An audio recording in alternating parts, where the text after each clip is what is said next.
എൻ്റെ പേര് ഷിയാസ്, ഒരു ചെറിയ ചായക്കടക്കാരൻ. ഈ ചെറിയ ചായക്കടയാണ്. വലിയ ചായക്കടക്കാരനായിട്ടില്ല, ആവാനുണ്ട്. കുറെ കാര്യങ്ങൾ ഇനി പഠിക്കാനുണ്ട്. അപ്പൊ ഞാൻ മുതലാളി മൂപ്പരാക്കി, അനിയനാക്കി. അക്കൗണ്ട് കാര്യങ്ങളൊക്കെ അവന്റെ പേരിലാണ്, ബാങ്ക് അക്കൗണ്ടും കാര്യങ്ങളൊക്കെ. അൽസാജ് എന്ന് പേര് വരാനുള്ള കാരണം മകന്റെ പേരാണ്. എന്റെ മകന്റെ പേരാണ് അൽസാജ്. എല്ലാം ലോണും കാര്യങ്ങളൊക്കെ കൂടി ഒരു 86 ലക്ഷം രൂപയോളം കടത്തില്ല. എന്ത് സ്ഥാപനം തുടങ്ങിയാലും പഠിക്കണം, നല്ലോണം പഠിക്കണം. മുതലാളി ആരാന്ന് പുറത്തറിയിപ്പിക്കാതിരിക്കാൻ ശ്രദ്ധിക്കുക. സോഷ്യൽ മീഡിയയിലൊക്കെ കിടന്ന് ഞാൻ മുതലാളിയാണെന്ന് പറഞ്ഞ വലിയ സംഭവം കാണിച്ച പിരിവാരി കൊല വിളിക്കും. ശരിക്കും എന്റെ വിജയം കൊറോണ തന്നെയാണ്. സോ ഫ്ലിക്ലൂസീവിന്റെ ഒരു പുതിയ എപ്പിസോഡിലേക്ക് സാർ വെൽക്കം. താങ്ക് യു സാറിലേക്ക. ഇക്ക വെൽക്കം. അത് മതി. ഓക്കെ. ലൈഫിൽ എല്ലാവരും, എൻ്റെ ഒരു ഇതിൽ എല്ലാവരും എപ്പോഴെങ്കിലും ഒരു ഹോട്ടൽ തുടങ്ങണം, ഒരു കഫേ തുടങ്ങണം, മിനിമം ഒരു ചായക്കട തുടങ്ങണമെങ്കിലും എപ്പോഴേലും ആഗ്രഹിച്ചിട്ടുണ്ടാവും. ഇന്നത്തെ എപ്പിസോഡ് അവർക്ക് വേണ്ടിയിട്ടാണ്. ഒരു ഹോട്ടൽ മേഖലയ്ക്ക് എങ്ങനെ ഒരാൾക്ക് വരാം, റെസ്റ്റോറൻറ്റ് എങ്ങനെ തുടങ്ങാം, അവർക്ക് വേണ്ടിയിട്ടാണ് ഇന്നത്തെ എപ്പിസോഡ്. നമ്മുടെ ഈ പ്രോഗ്രാമിൻ്റെ ഉദ്ദേശവും അത് തന്നെയാണ്. എന്താണെന്ന് വെച്ചാൽ കേരളത്തിൽ എന്തെങ്കിലും തുടങ്ങാൻ ആഗ്രഹിക്കുന്ന കുറച്ച് ആൾക്കാരുണ്ട്, അവർക്കായിട്ട് വാല്യൂ കൊടുക്കുന്ന ഒരു ചാനലാണ് നമ്മുടെ. അപ്പോൾ നമുക്ക് സ്റ്റാർട്ട് ചെയ്യാം. ഇപ്പോൾ ഷിയാസ് ഖാനിനെ അറിയാത്ത കുറച്ച് ആൾക്കാരുണ്ടാവും. കേരളത്തിലുള്ള മിക്ക ആൾക്കാർക്കും ഷിയാസ് ഖാൻ അറിയാം, എന്നാലും അറിയാത്ത കുറച്ച് പേരുണ്ടാവും. ഓക്കെ, അവർക്ക് വേണ്ടിയിട്ട് ആരാണ് ഷിയാസ് ഖാൻ, നമ്മുടെ ഓഡിയൻസിനോട് പറയും. എൻ്റെ പേര് ഷിയാസ്. ഓക്കെ, ഒരു ചെറിയ ചായക്കടക്കാരൻ. അങ്ങനെ പറയുന്നത് എനിക്ക് ഇഷ്ടം. ഓക്കെ, ഈ ചെറിയ ചായക്കടയാണ്. വലിയ ചായക്കടക്കാരനായിട്ടില്ല, അതാണ് ഞാൻ ഇപ്പോൾ പറയുന്നത്. ആവാനുണ്ട്. ഓക്കെ, കുറെ കാര്യങ്ങൾ ഇനി പഠിക്കാനുണ്ട്. ഇതൊന്നും തികഞ്ഞ ഒരാളും ഉണ്ടാവില്ലല്ലോ, കുറെ പോരായ്മകള്. പിന്നെ ഞാൻ നിങ്ങളോടൊക്കെ സംസാരിക്കുമ്പോൾ, നമ്മുടെ ചെറുപ്പക്കാരോടൊക്കെ സംസാരിക്കുമ്പോഴും എനിക്ക് കുറെ അറിവുകൾ കിട്ടും. എനിക്കറിയാൻ പാടില്ലാത്ത കുറെ കാര്യങ്ങൾ നിങ്ങളിൽ നിന്നും കിട്ടും. അതാണ് ഞാൻ പറഞ്ഞ ഇപ്പോഴും പൂർണ്ണതയിൽ എത്തിയിട്ടില്ലാത്ത ഒരു ചായക്കടക്കാരൻ, അങ്ങനെ പറയാം. അങ്ങനെ അറിയപ്പെടാനാണ് ആഗ്രഹം. അങ്ങനെ തന്നെയാണ് ഞാൻ കണക്ക് കൂടുന്നുള്ളൂ. ഓക്കെ, ഞാൻ പറഞ്ഞില്ലേ, ഒരുപാട് പോരായ്മകളുള്ള ഒരു ചായക്കടക്കാരൻ, എല്ലാം തികഞ്ഞവനല്ല. പിന്നെ അൽസാജ് കിച്ചൻ എന്ന് പറയണത് പടച്ചാമ്പരാനും ദൈവവും കുറെ വന്ന അതിഥികളും എല്ലാവരും നമ്മളെ സ്നേഹിച്ചപ്പോൾ നമ്മളൊരു കുറച്ച് അറിയപ്പെടുന്ന രീതിയിലേക്ക് എത്തി എന്നേ ഉള്ളൂ. ഹോട്ടലുടമയാണ്. അപ്പോൾ ഹോട്ടലുടമ ആകുമ്പോൾ സാധാരണ ഭക്ഷണം എന്താന്ന് വെച്ചാൽ തെറ്റണം എന്ന് വെച്ചാൽ നമുക്ക് 12 മണിക്കാണല്ലോ സ്റ്റാർട്ട് ചെയ്യണം. ഓക്കെ, ഈ 12 മണിക്ക് നമ്മളോട് ചെല്ലുമ്പോഴേക്കും ഒരുവിധം തിരക്കായി തുടങ്ങും. ഓക്കെ, പിന്നെ വന്നവരെ നോക്കല് ഇങ്ങനെ നടക്കല് ഒക്കെ ആയിട്ട് ഇങ്ങനെ ഒരു 4 മണിയൊക്കെ ആകുമ്പോഴാണ് ഉച്ചക്കത്തെ തിരക്ക് കഴിയണം. ഈ 4 മണി ആകുമ്പോഴാണ് ഞാൻ എന്തെങ്കിലും ഭക്ഷണം കൊടുത്ത് കഴിക്കുക. അത് ഇന്നത് വേണമെന്നൊന്നും നിർബന്ധങ്ങളൊന്നുമില്ല. ഓക്കെ, എനിക്ക് ഏറ്റവും ഇഷ്ടപ്പെട്ടതെന്ന് പറഞ്ഞു കഴിഞ്ഞാൽ ചോറ്, പരിപ്പ് മുളകുത്തി തളിച്ചത്, ഉണക്കമീൻ. ഇതാണ് എൻ്റെ ഏറ്റവും ഇഷ്ടപ്പെട്ട ഒരു ഭക്ഷണം. അത് രാത്രിയാകുമ്പോൾ മിക്ക ദിവസങ്ങളിലും പെണ്ണുമുള്ള ഭാര്യ വാനും ഉണ്ടാക്കി വെച്ചിട്ടുണ്ടാവും. അതാണ് കൂടുതൽ ഇഷ്ടം. പിന്നെ എല്ലാം കഴിക്കും കേട്ടോ, എന്ത് കിട്ടിയാലും കഴിക്കും. അത് വേറെ കാര്യം.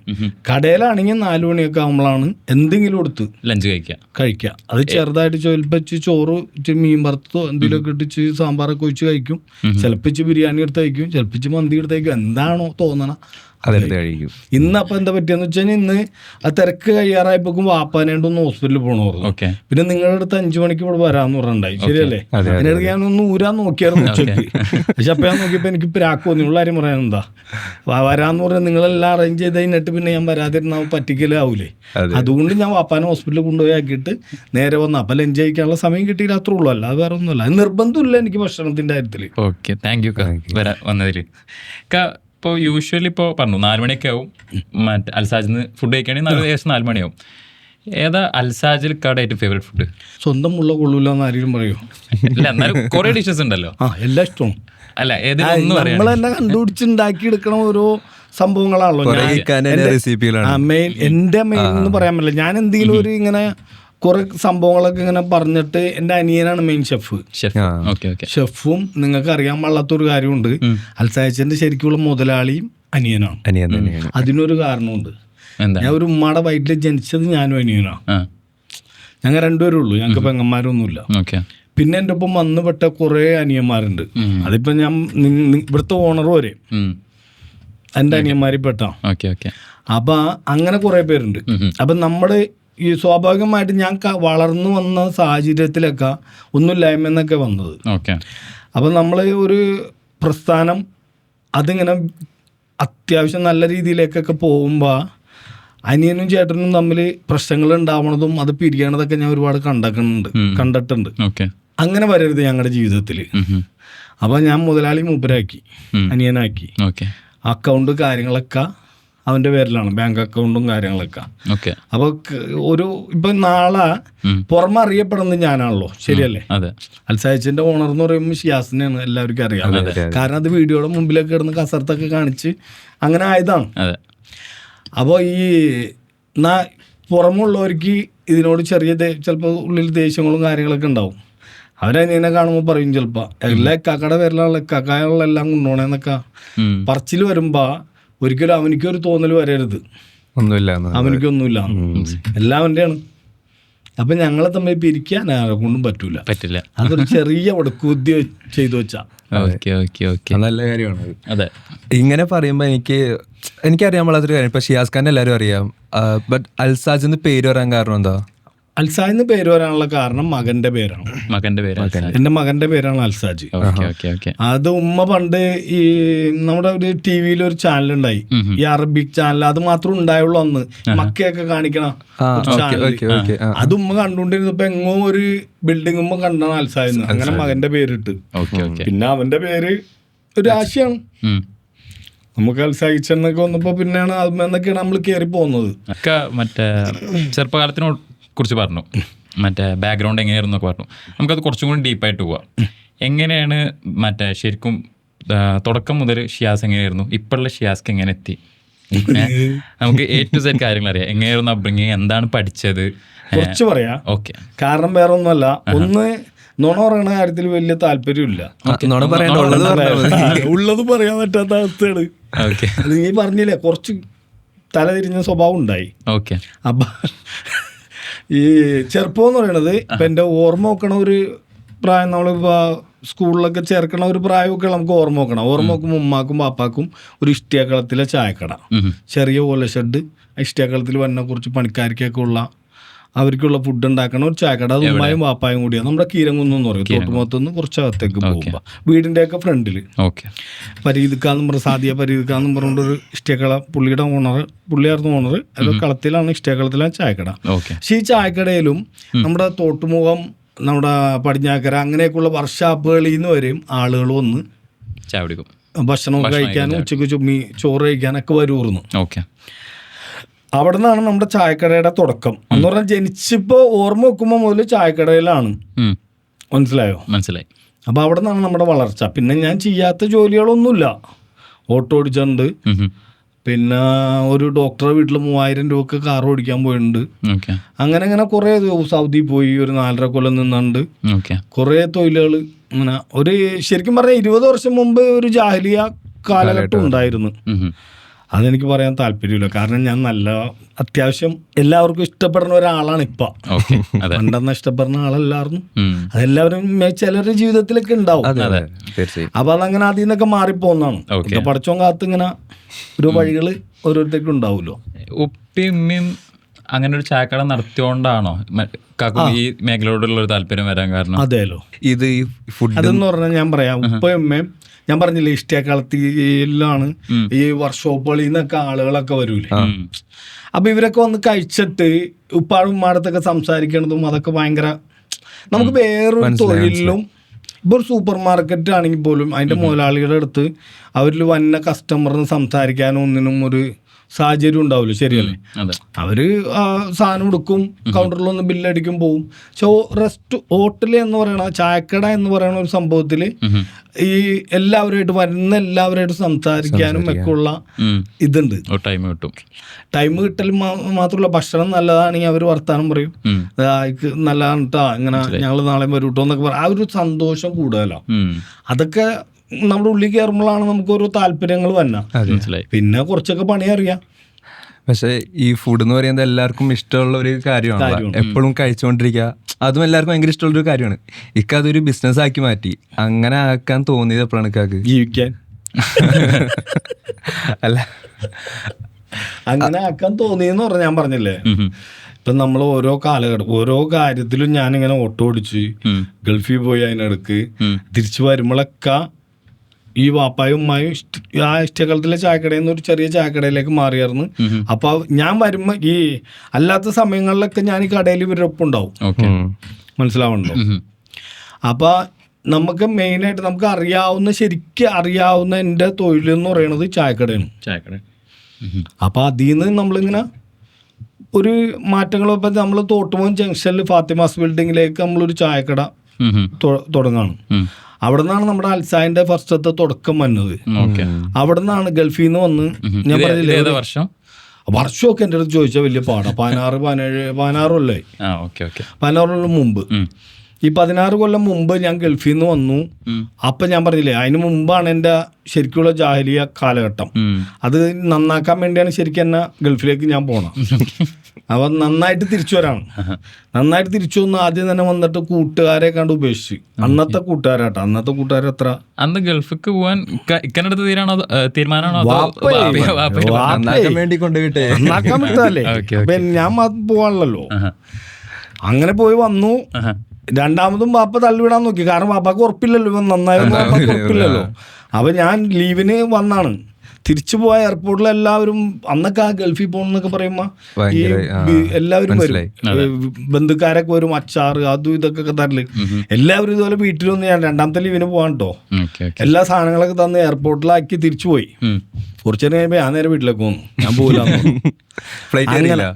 കയറിയില്ല, അങ്ങനെ പോയില്ല. അങ്ങനെ പോവാതെ വന്ന് നിന്നിട്ട് നേരെ കടയിലേക്ക് കയറി. ഇത് പറഞ്ഞ തോട്ടുമുഖത്ത് ഫാത്തിമാസ് ബിൽഡിങ്ങിലെ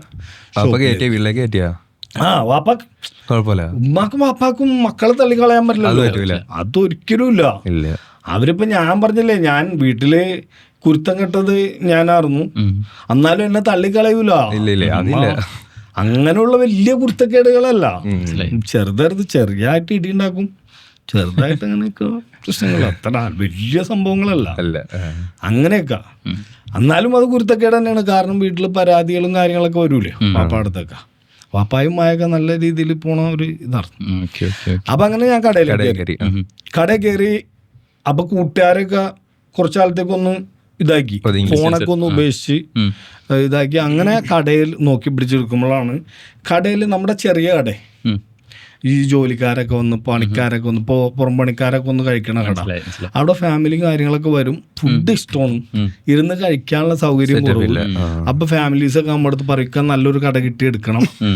അങ്ങനെ ഒരു ധൈര്യത്തിലാണ് നമ്മൾ ശരിക്കും പറഞ്ഞാൽ മഹലാലയം ജംഗ്ഷൻ, ശരിക്കും ആലുവ ടൗൺ കഴിഞ്ഞാൽ പിന്നെ കാസിനോ തിയേറ്ററിന്റെ ഫ്രണ്ടിലൊരു ചായക്കട, അവിടുത്തെ വെട്ടം കഴിഞ്ഞാൽ പിന്നെ നമ്മുടെ തോട്ടുമുഖത്ത് നമ്മുടെ ഒരു ഷോപ്പിൽ വരുമ്പോഴാണ്, ആ പാലം കഴിയുമ്പോഴാണ് ഒരു വെട്ടം.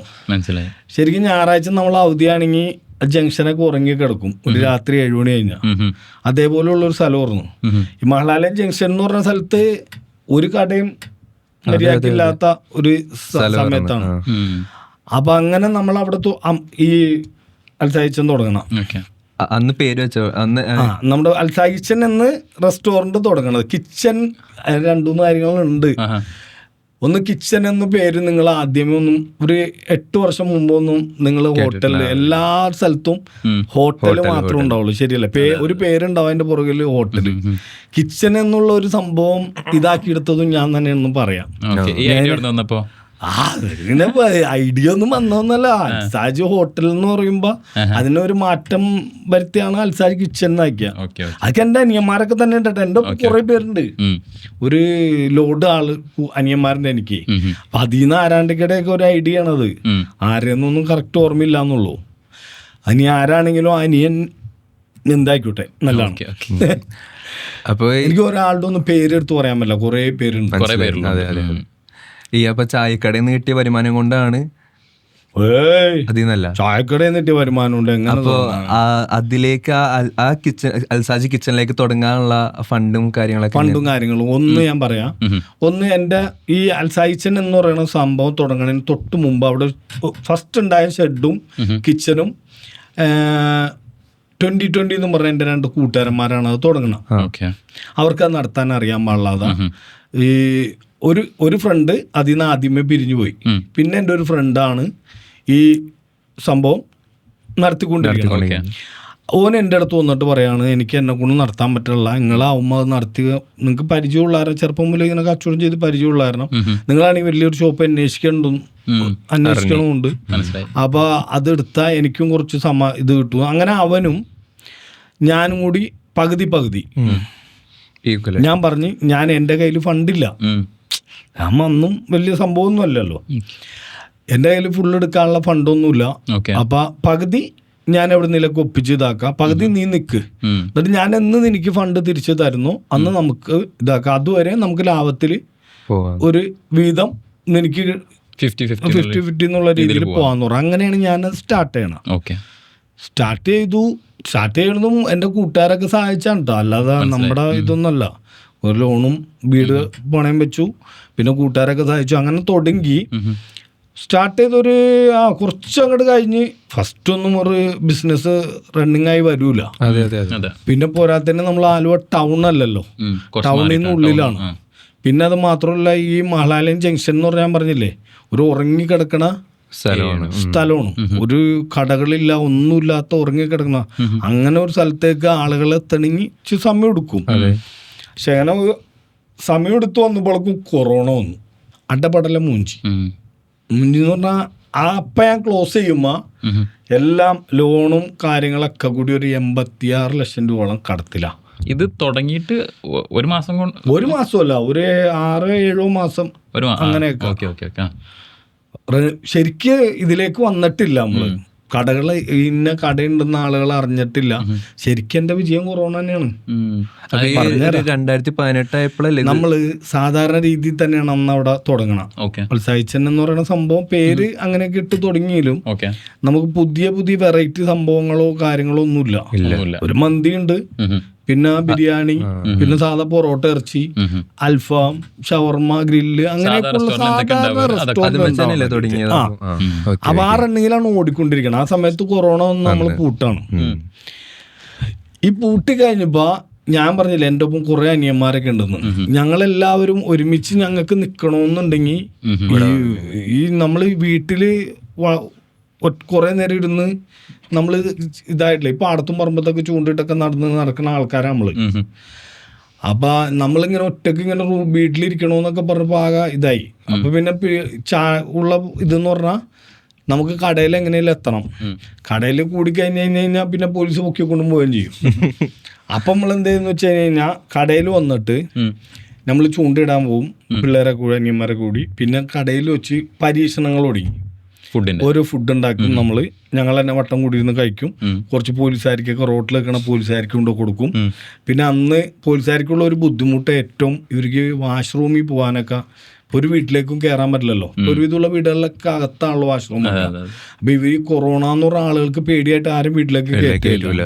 അപ്പൊ അവർക്ക് നമ്മുടെ വാഷ്റൂമൊക്കെ ഹോട്ടൽ പൂട്ടി കിടക്കാണല്ലോ, അത് യൂസ് ചെയ്യാനുള്ള സൗകര്യം ചെയ്തു കൊടുത്ത് അങ്ങനെ. പിന്നെ അവർക്ക് ഞാൻ പറയില്ലേ, അവർക്ക് കാലത്ത് ഇതൊന്നും വിളിച്ചു പറയുന്നത് വലിയ നന്മമാരായിട്ടൊന്നല്ല, ഒരു ഗുണം അതിലുണ്ട്. അത് പറയാൻ വേണ്ടിയാണ് ഈ പറയണത്. നമ്മള് വീട്ടിൽ നിന്നാണെങ്കിലും എൻ്റെ വൈഫ് രാവിലത്തെ ഫുഡൊക്കെ ഉണ്ടാക്കി തരും. അത് കുറച്ച് പോലീസുകാർക്ക് കൊണ്ട് കൊടുക്കും. റോഡിൽ നിൽക്കണവർക്ക് ഈ ദൂരെ നിന്നാണ് അന്ന് കൂടുതൽ പോലീസുകാർ വന്നുകൊണ്ടിരുന്നത്, നമ്മുടെ സ്റ്റേഷനിലുള്ളവരെല്ലാവരും. അപ്പം അങ്ങനെ ഫുഡൊക്കെ കൊണ്ടുകൊടുക്കും. ഉച്ചക്കും ഇതുപോലെ ഉണ്ടാക്കി കൊണ്ടുകൊടുക്കും, വെള്ളം അങ്ങനെയുള്ള കൊടുത്ത്. അപ്പം നമ്മളെ ഒരു സേഫ് ആയതെന്ന് പറയാൻ പറഞ്ഞില്ലേ, കുരുട്ടുബുദ്ധിയാണ് പറയുമ്പോ അതെ. പക്ഷെ ഞാൻ അന്ന് ഞാൻ പൊട്ടിക്കാം. ഇന്നാണ് ഞാൻ ചെയ്യണമെങ്കിൽ അതെനിക്ക് പേരെടുക്കാനാണ്. മനസ്സിലായി. അന്ന് ഞാൻ പറഞ്ഞില്ലേ 86 ലക്ഷം രൂപ എൻ്റെ ജീവിതത്തിൽ 10 ലക്ഷം രൂപ കൈ പിടിച്ചിട്ടില്ലേ. ഞാൻ 86 ലക്ഷം രൂപ കടം ഞാൻ തീർന്നു നിൽക്കാല്ലേ ആ സമയത്ത് ചെയ്യണം. അപ്പൊ പിന്നെ അറിയാലോ ഇത് എന്താവും. കൊറോണ കൊറോണയൊക്കെ പറഞ്ഞാൽ ആദ്യമായിട്ടാണ് നമ്മൾ കാണുന്നത് തന്നെ. ഇത് കഴിഞ്ഞാൽ ഇനി എന്താവും, ഇത് തുറക്കാൻ പറ്റുമോ, ഇനി എന്തായിരിക്കും ജീവിതം എന്നൊന്നും അറിയാത്തോർത്താണ് ഈ ചെയ്യണം. അപ്പൊ അതിന്റെ ഗുണം കിട്ടിയത് എങ്ങനെയാന്ന് വെച്ചാൽ പറഞ്ഞില്ലേ, ഞങ്ങൾക്ക് ഇതുപോലെ പരീക്ഷണങ്ങൾ നടത്താനും ഞങ്ങൾക്ക് കൂടിയിരിക്കാനൊക്കെ ഞങ്ങളെ കൊണ്ട് ശല്യമില്ലാന്ന് മനസ്സിലായവർക്ക്. കാരണം ഞങ്ങൾ വേറെ എങ്ങും പോകില്ല, വീട്ടിൽ നിന്ന് നേരെ കടയിൽ വരും. ഞങ്ങൾ കടയിൽ ചുറ്റിപ്പറ്റി അവിടെ ഉണ്ടാവും. വേറെ ആർക്കും ശല്യത്തിനോ അല്ലെങ്കിൽ വേറെ വീടുകളിലേക്ക് വരാനൊന്നും നിൽക്കല്ല നമ്മള്. അപ്പൊ ആ ഒരു സൗകര്യം അവിടെ കിട്ടി. അത് കഴിഞ്ഞ് നമ്മൾ കൊറോണ കൊറോണ കഴിഞ്ഞിട്ട് നമ്മൾ തുറക്കണമല്ലോ. അപ്പൊ നമുക്ക് 6 മാസമായി കൊറോണ. 6 മാസം എന്നത്തെ വാടക കൊടുക്കണമല്ലോ. എൻ്റെ സ്ഥലം വാടക. അപ്പോൾ അതിൻ്റെ ഓണറെ പോയി കണ്ടു, അസിസ്ക എന്ന് പറയും. ഓണറെ പോയി കണ്ടപ്പോൾ ഓണർ ഞാൻ പറഞ്ഞിങ്ങനെ ഞാൻ ഈ 1-ാം തീയതി തുറക്കാൻ പോണ്, അപ്പോൾ എനിക്ക് വാടക എൻ്റെ കയ്യിൽ ഇപ്പോൾ തരാനില്ല, ഞാൻ തുറന്നിട്ട് തരാം, തുറക്കാതെ നിവൃത്തിയില്ല, ഇന്നപോലെ കടങ്ങളും കാര്യങ്ങളും. മൂപ്പരെടുത്തോ ചോദിച്ചു, നിൻ്റെ അടുത്ത് വാടക ഞാൻ ചോദിച്ചോടാന്ന് ചോദിച്ചു. അപ്പം ഞാൻ പറഞ്ഞു ചോദിച്ചില്ലെങ്കിലും പറയേണ്ട ഒരു മര്യാദ എൻ്റെ ഇല്ലേ. 1 രൂപ വാടക മേടിച്ചില്ല പുള്ളി. 6 മാസത്തെ വാടക എനിക്ക് വേണ്ടാന്ന് പറഞ്ഞു എൻ്റെ അടുത്ത്. 6 മാസത്തെ വാടക വേണ്ടാന്ന് പറഞ്ഞു. അവിടെ എനിക്ക് എൻ്റെ ജീവിതത്തിൽ ഞാൻ ദൈവത്തിന് നേരിട്ട് കണ്ടിട്ടില്ലെങ്കിലും പലരെയും കൂടെ കണ്ടിട്ടുണ്ട്. അപ്പോൾ ഞാൻ കണ്ട ഒരു ദൈവമാണ്, ദൈവം നേരിട്ട് വരാൻ പറ്റൂല്ലോ. അതുപോലെ ഞാൻ തകർന്നിക്കുന്ന സമയത്താണ് ആയത്. പുള്ളി എനിക്ക് വാടക എന്നിട്ട് തുറന്നായെന്ന് പറഞ്ഞാൽ ഞാൻ തുറക്കൂല. മനസ്സിലാവുന്നുണ്ടോ? സാധാരണ ആളുകളെല്ലാവരും വാടക വാങ്ങിച്ചായിരുന്നു, ഒരുവിധമുള്ളവരൊക്കെ. അപ്പോൾ പുള്ളി അത് വാങ്ങിച്ചില്ല. അപ്പോൾ അവിടെ ഒരു ഇത്. പിന്നെ എൻ്റെ പാർട്ട്ണറായിട്ട് നിന്ന എൻ്റെ ഒരു കൂട്ടുകാരൻ 30 ലക്ഷം രൂപ കൊടുക്കണം എനിക്ക്. കൊടുക്കാനുണ്ട്. ഈ ആളെൻ്റെ അടുത്ത് പറഞ്ഞു തുറക്കണമെങ്കിൽ 30 ലക്ഷം രൂപ തന്നെ എന്ന് പറഞ്ഞു. ഇത് സ്ഥലം എടുത്ത ആള്. ഞാൻ പിന്നെ അങ്ങനെ പറയുമ്പോൾ അത് ആരാന്നൊക്കെ നോക്കും. അത് ഇത് എന്താ പറയട്ടെ, ആരെ ആയിക്കോട്ടെ, ഞാൻ ഒരു 30 ലക്ഷം രൂപ കൊടുക്കാനുള്ള ഒരാള് എൻ്റെ അടുത്ത് ഇത് പെട്ടെന്ന് വേണമെന്നും പറഞ്ഞ് നിർബന്ധം പിടിക്കണം. ഞാൻ ഒരു വഴിയില്ല, മനസ്സിലാവുന്നുണ്ടോ? എനിക്കിത് തുറക്കാതെ നിന്ന ഞാനില്ല, എൻ്റെ കുടുംബമില്ല, ഒന്നും ഈ കൊടുക്കാനുള്ള കടം വീട്ടാനുള്ള വഴിയില്ല, ഒന്നുമില്ല നിൽക്കാം. എൻ്റെ കോയക്കാന്ന് പറഞ്ഞുകൊണ്ടും ഒരു തങ്ങളുണ്ട്. എനിക്ക് വയസ്സായതും ചെറുപ്പക്കാരൊക്കെ കൂട്ടുകാരുണ്ട്. അങ്ങനെ കോയക്കാന്ന് പറഞ്ഞുകൊണ്ട് എൻ്റെ ഒരു കൂട്ടുകാരനാണ് ഈ തങ്ങള്. മൂപ്പര് എൻ്റെ അടുത്ത് മൂപ്പരുടെ വീടിൻ്റെ ആധാരം പണയം വെച്ചിട്ട് 30 ലക്ഷം രൂപ തരാം ഈ ആൾക്ക് കൊടുക്കാൻ. ചോദിച്ചിട്ടൊന്നുമില്ല, ഇത് അറിഞ്ഞിട്ടാ. ഇതറിഞ്ഞിട്ട് എനിക്ക് തുറക്കണമെങ്കിൽ ഇത് വേണമെന്ന് അറിഞ്ഞപ്പോ പുള്ളി എനിക്ക് വീടിന്റെ ആധാരം പണയം വെച്ച് തരാം. മനസ്സിലാവണല്ലോ? അപ്പൊ അടുത്ത ദൈവം കണ്ടേക്കണതാണ്. ചൈൽഡ്ഹുഡ് ഫ്രണ്ട് ആണോ? ചെറുപ്പം തൊട്ടേ? അങ്ങനൊന്നുമില്ല, വലിയാളാ. ഇല്ലാന്ന് പറഞ്ഞാൽ അങ്ങനെയല്ല, പഞ്ചായത്ത് പ്രസിഡന്റ് ആയിരുന്നു, അങ്ങനെയൊക്കെ. എന്റെ വാപ്പാടെ കൂട്ടുകാരനാണ്, അങ്ങനെ പറയാ. വെല്ലിപ്പാടെ കൂട്ടുകാരനാന്ന് പറയാ, ഒക്കെ പറയാവുന്ന ഒരാള്. ചൈൽഡ്ഹുഡ് അങ്ങനെ ഫ്രണ്ടല്ല, പക്ഷെ എനിക്ക് ബഹുമാനമുള്ള ഒരാള്. മനസ്സിലായോ? അപ്പൊ മൂപ്പര് ആധാരം പണയം വെച്ച് തന്നു, ഞാൻ ഈ കാശ് കൊടുത്തു. പിന്നെ നമുക്ക് ഫ്രീ ആയി, നമുക്ക് മാത്രമായി.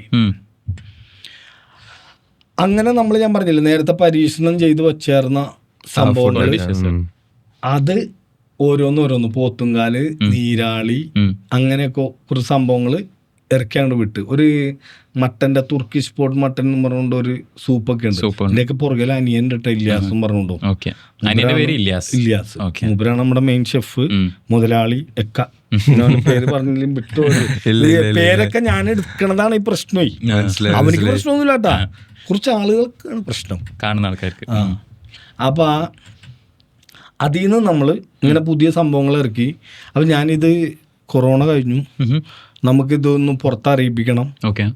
അല്ലാതെ ഇങ്ങനെ ഒരു റെസ്റ്റോറൻറ്റ് ഉള്ളിലാണല്ലോ, 3-4 കിലോമീറ്റർ അകത്തേക്ക് ഇറങ്ങുമല്ലോ ടൗണിൽ നിന്ന്. അപ്പോൾ അറിയിപ്പിക്കണം. അങ്ങനെ ഓരോരുത്തരെ വിളിക്കുമ്പോൾ, ഈ യൂട്യൂബർമാരെയൊക്കെ ഓരോരുത്തരെ വിളിക്കുമ്പോൾ എല്ലാവരും 40,000-30,000 ഒക്കെ ചോദിച്ചു. നമ്മുടെ കയ്യിലില്ല, കൊടുക്കാൻ നിവൃത്തിയില്ല. അപ്പം അങ്ങനെ ടിറ്റു എന്ന് പറഞ്ഞുകൊണ്ടും എന്താണ് ട്രാവൽ ഫോർ ഫുഡ് അങ്ങനെ അങ്ങനെ എന്തോ ആണ് അവൻ എന്നെ വിളിച്ചു പറഞ്ഞു. ഇങ്ങനെ ഞാൻ വന്ന് ചെയ്തോളൂ, എനിക്ക് എന്തെങ്കിലും പുതിയ ഐറ്റം നന്നായിന്ന് പറയാം. ഞാൻ പറഞ്ഞ ഇങ്ങനെ നീരാളി ഉണ്ട്, തുർക്കി സ്പോട്ട് മട്ടൻ എന്ന് പറഞ്ഞ സംഭവം ഉണ്ട്, ഈ വരാൻ പറഞ്ഞു. അങ്ങനെ അവൻ വന്ന് ചെയ്തു. ആ വീഡിയോ അവിടെ കത്തി. ഡിഷ് അത് തുർക്കി സ്പോട്ട് മട്ടൻ, നീരാളി. തുർക്കി സ്പോട്ട് മട്ടനും നീരാളി അടിച്ചിപ്പോഴുണ്ടോ അവിടെ? അത് കത്തി. അത് കഴിഞ്ഞിട്ട് പിന്നെ അവൻ വന്ന് ചെയ്തതാണ് നമ്മുടെ ചട്ടിച്ചോറ്. അതും കത്തി. പിന്നെ എനിക്ക് തിരിഞ്ഞു നോക്കേണ്ടി വന്നില്ല, പറഞ്ഞ മനസ്സിലായോ? പിന്നെ എല്ലാവരും, പിന്നെ അതിന് ഹംഗ്രി കൊച്ചിനൊക്കെ ഉണ്ട് കേട്ടോ. ഹംഗ്രി കൊച്ചിൻ വന്ന് നീരാളി ചെയ്തായിരുന്നു ആ സമയത്ത്. എൻ്റെ വിജയത്തിന്റെ പുറകിൽ അവരൊക്കെയാണ്. പിന്നെ അത് അവിടെ നിന്ന് ഇങ്ങോട്ട് പിന്നെ തിരിഞ്ഞു നോക്കേണ്ടി വന്നില്ല. പിന്നെ എല്ലാവരും എന്നെ വിളിക്കും, യൂട്യൂബർമാരൊക്കെ എന്നെ വിളിച്ചിട്ട് ഞങ്ങള്. അത് കാരണം എന്താണെന്ന് വെച്ചാൽ ഇവർക്ക് എന്തോ എപ്പോൾ വിളിച്ചാലും ഞാൻ വരുമ്പോൾ എന്തെങ്കിലും പുതിയത് നമ്മൾ സെറ്റ് ചെയ്ത് കൊടുക്കും.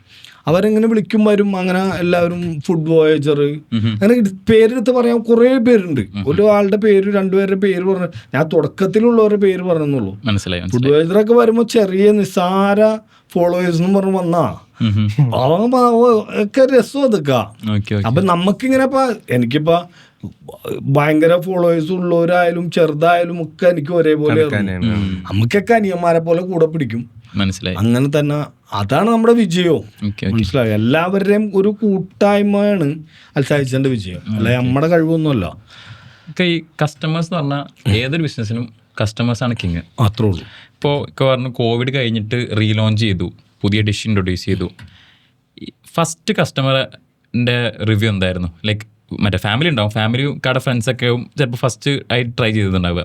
ആക്ച്വൽ പുറത്തുനിന്നുള്ളൊരു കസ്റ്റമർ ഒരു പുതിയ ഫുഡ്, ഇപ്പോൾ എക്സാമ്പിൾ പറയുകയാണെങ്കിൽ ഇപ്പോൾ തുർക്കിഷ് പോട്ട് മട്ടൺ അത് കഴിച്ചിട്ടോ അല്ലെങ്കിൽ നീരാളി കഴിച്ചിട്ടോ അവരുടെ ഒരു റിവ്യൂ എന്തായിരുന്നു? കാരണം അത് നമ്മൾ ഒരിക്കലും മറക്കില്ല. ഫസ്റ്റ് എന്താണെന്ന് വെച്ച് കഴിഞ്ഞാൽ ഞാൻ പറഞ്ഞുതരാം.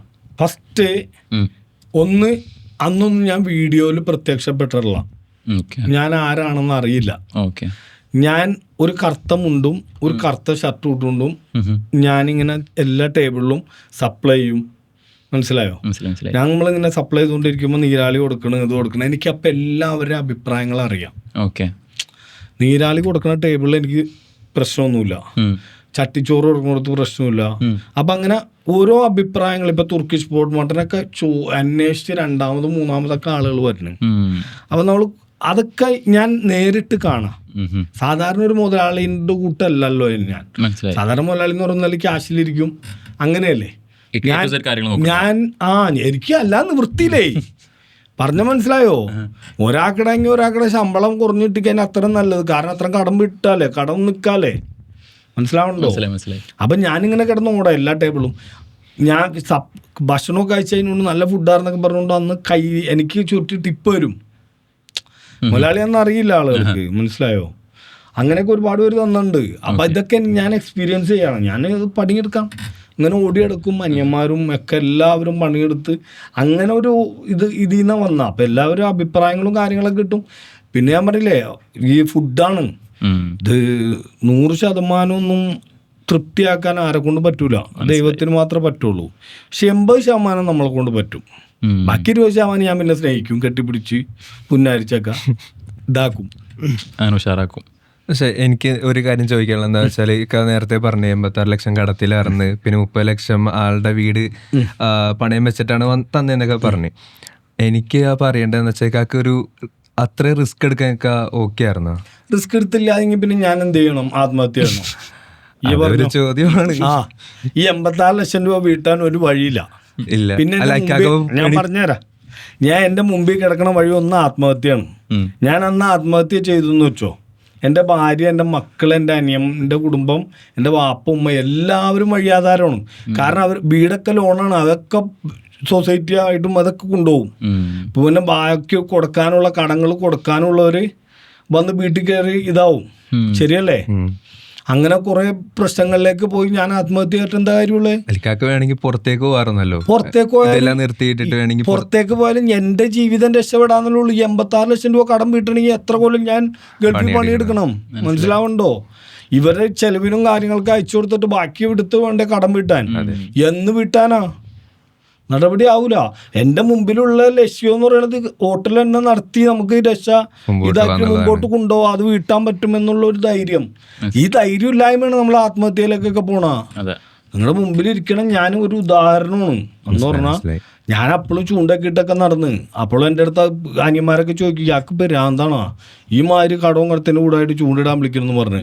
പക്ഷെ ഞാൻ പറഞ്ഞില്ലേ, അപ്പം നമ്മളിങ്ങനെ നടന്ന് അത് കഴിഞ്ഞ് ഞാൻ പറയാം ഒരു വഴി ഇപ്പം നമ്മളിവിടെ സൃഷ്ടിച്ചത് ദൈവമാണല്ലോ.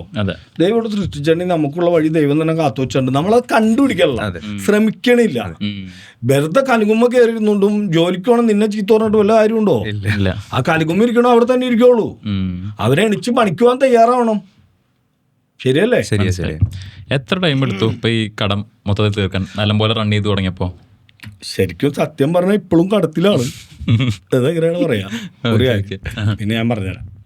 ആ 30 ലക്ഷം രൂപ എനിക്ക് തന്നില്ലേ, ഞാൻ ആദ്യമേ നിങ്ങളുടെ അടുത്ത് പറഞ്ഞു, ഇപ്പൊ എല്ലാവരും പറയും ദൈവം ഇല്ലാന്ന്. ഞാൻ ദൈവത്തിനെ നേരിട്ട് കണ്ടിട്ടില്ല, പക്ഷെ എനിക്ക് ഒരുപാട് പേരിൽ നിന്ന് ദൈവത്തിന്റെ പ്രസൻസ് കിട്ടിയിട്ടുണ്ട്.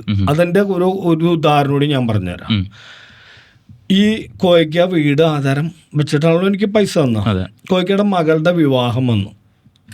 അപ്പം നിലവിൽ ആ വീട് പുള്ളിക്ക് വിറ്റാലാണ് പുള്ളിക്ക് അത് നടത്താൻ പറ്റുള്ളൂ.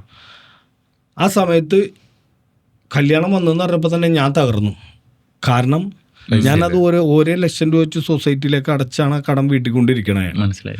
നിലവിലൊരു 4 മാസം അടച്ചിട്ടുണ്ട്, ബാക്കി 26 മാസം അടക്കാൻ കിടക്കാണ്. ആ സമയത്ത് കല്യാണം വന്ന് പുള്ളി അത് വീട് വെക്കുമ്പോൾ എന്തായാലും ഞാനത് എടുപ്പിച്ചു കൊടുക്കണ്ടേ. വീണ്ടും ഞാൻ പെട്ട്.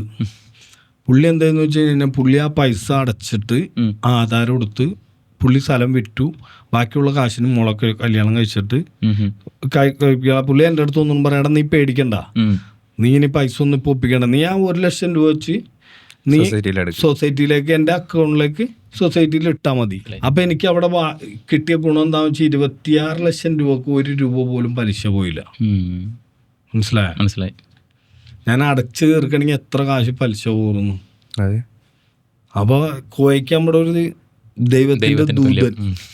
മനസ്സിലായി. അതാണ് ഞാൻ പറഞ്ഞത്, ദൈവമില്ല എന്നൊക്കെ പറയണ വെറുതെയാണേ. ഇതൊക്കെ പലരിൽ നിന്നും നമുക്ക് കിട്ടും അനുഭവങ്ങൾ. ഗൾഫിൽ പോയി പട്ടിണി കിടന്നപ്പോ എന്തോരം പേര് എനിക്ക് ഭക്ഷണം തന്നേക്കണം, ആക്കെ ദൈവം കൊണ്ട് തന്നേക്കണതാണ്. ഇല്ലാന്ന് പറയാൻ സമ്മതിക്കൊന്നുമില്ല. അൽസാജിക്ക് കുറെ സെലിബ്രിറ്റീസ് വരും. ഇപ്പൊ എന്തെങ്കിലും ഒരു ഫിലിമിന് പ്രൊമോഷൻ ഉണ്ടെങ്കിലും നമ്മൾ ഫസ്റ്റ് കണ്ടപ്പോൾ ഇവർ അൽസാജിന്ന് ഫുഡ് കഴിക്കണ ഒരു വീഡിയോ. എങ്ങനെയാണ് ഈ സെലിബ്രിറ്റീസ് ഇങ്ങനെ കണ്ടിന്യൂസ് ആയിട്ട് വരാനുള്ള എന്തെങ്കിലും റീസൺ എന്താ? ഒരു റീസണില്ല, അവർക്ക് നല്ല ഫുഡ് കിട്ടുമെന്ന് തോന്നിപ്പോ. എന്തുകൊണ്ട് മറ്റുള്ള റെസ്റ്റോറൻറ്റിലേക്ക് അങ്ങനെ പോകണില്ല? കാരണം എനിക്കെപ്പോൾ തോന്നിയതാണ്, കുറേ ആൾക്കാർ ഇപ്പോൾ എക്സാമ്പിൾ ഇപ്പോൾ സുനി ലോഡ്ജ് എടുത്താലും ഷൈൻ ടോം ചാക്കോ ഇടയ്ക്കിടയ്ക്ക് വരുന്ന ഒരു റെസ്റ്റോറൻ്റ് ആണ് റംസാൻ മിക്കപ്പോഴും വരും. ഇടയ്ക്കിടയ്ക്ക് വരുന്ന റെസ്റ്റോറൻ്റ് ആണ് സിദ്ദീഖ. ഞാൻ പറയാൻ പറ്റേ അർജുന ചോയൻ ഒക്കെ ഒരു സ്ഥലത്ത് ഇപ്പം ഞാൻ എൻ്റെ വീട്ടിൽ വന്നെ, അല്ലെങ്കിൽ ഞാൻ എൻ്റെ ഒരു സ്ഥാപനത്തിൽ വന്നെ. അപ്പം എനിക്ക് വന്നു കഴിയുമ്പോൾ ഞാൻ എൻ്റെ കുടുംബത്ത് പോണതിൻ്റെ കൂട്ട് ഒരു ഫീൽ അവിടെ കിട്ടിയ പിന്നെ എനിക്ക് വരാൻ തോന്നും അവിടെ. ശരിയല്ലേ? വരാൻ തോന്നും. അതെ. അപ്പം അവിടെ വരുമ്പോൾ ഒരു മൂത്ത ജ്യേഷ്ഠൻ അല്ലെങ്കിൽ ഒരു നോക്കണ ഒരു ചായക്കടക്കാരൻ തന്നെ കൂട്ടിക്കോ, അയാളിൽ നോക്കാനും ഒക്കെ ഉണ്ട്, ശ്രദ്ധിക്കാനുണ്ടെന്ന് തോന്നുമ്പോൾ ഒരു കൂടപ്പിറപ്പ് പോലെയാണെന്ന് തോന്നുമ്പോൾ അങ്ങനെ വരും. അതന്നെ സ്വാഭാവികമായിട്ട്. സ്ഥിരമായിട്ട് വരുന്ന ആരെങ്കിലും ഉണ്ടോ? സ്ഥിരമായിട്ട് വന്നത് റംസാൻ മിക്കപ്പോഴും ഉണ്ടാവും. എങ്ങനെ ഇപ്പോൾ വരുമ്പോൾ മുമ്പ് വിളിച്ചിട്ട് വരുന്നതാണോ? വിളിക്കും, ചില സമയത്ത് വിളിക്കും, ചില സമയത്ത് വിളിക്കാതെ വരും, അങ്ങനെയൊക്കെ വരും. പിന്നെ സിദ്ദീഖ പിന്നെ അർജുനും വരും ഇടക്ക്, അങ്ങനെയൊക്കെ ആരെങ്കിലൊക്കെ വരും. നമുക്ക് നമ്മുടെ പോഡ്കാസ്റ്റിന്റെ ഒരു മെയിൻ അജണ്ടയ്ക്ക് പോവാം.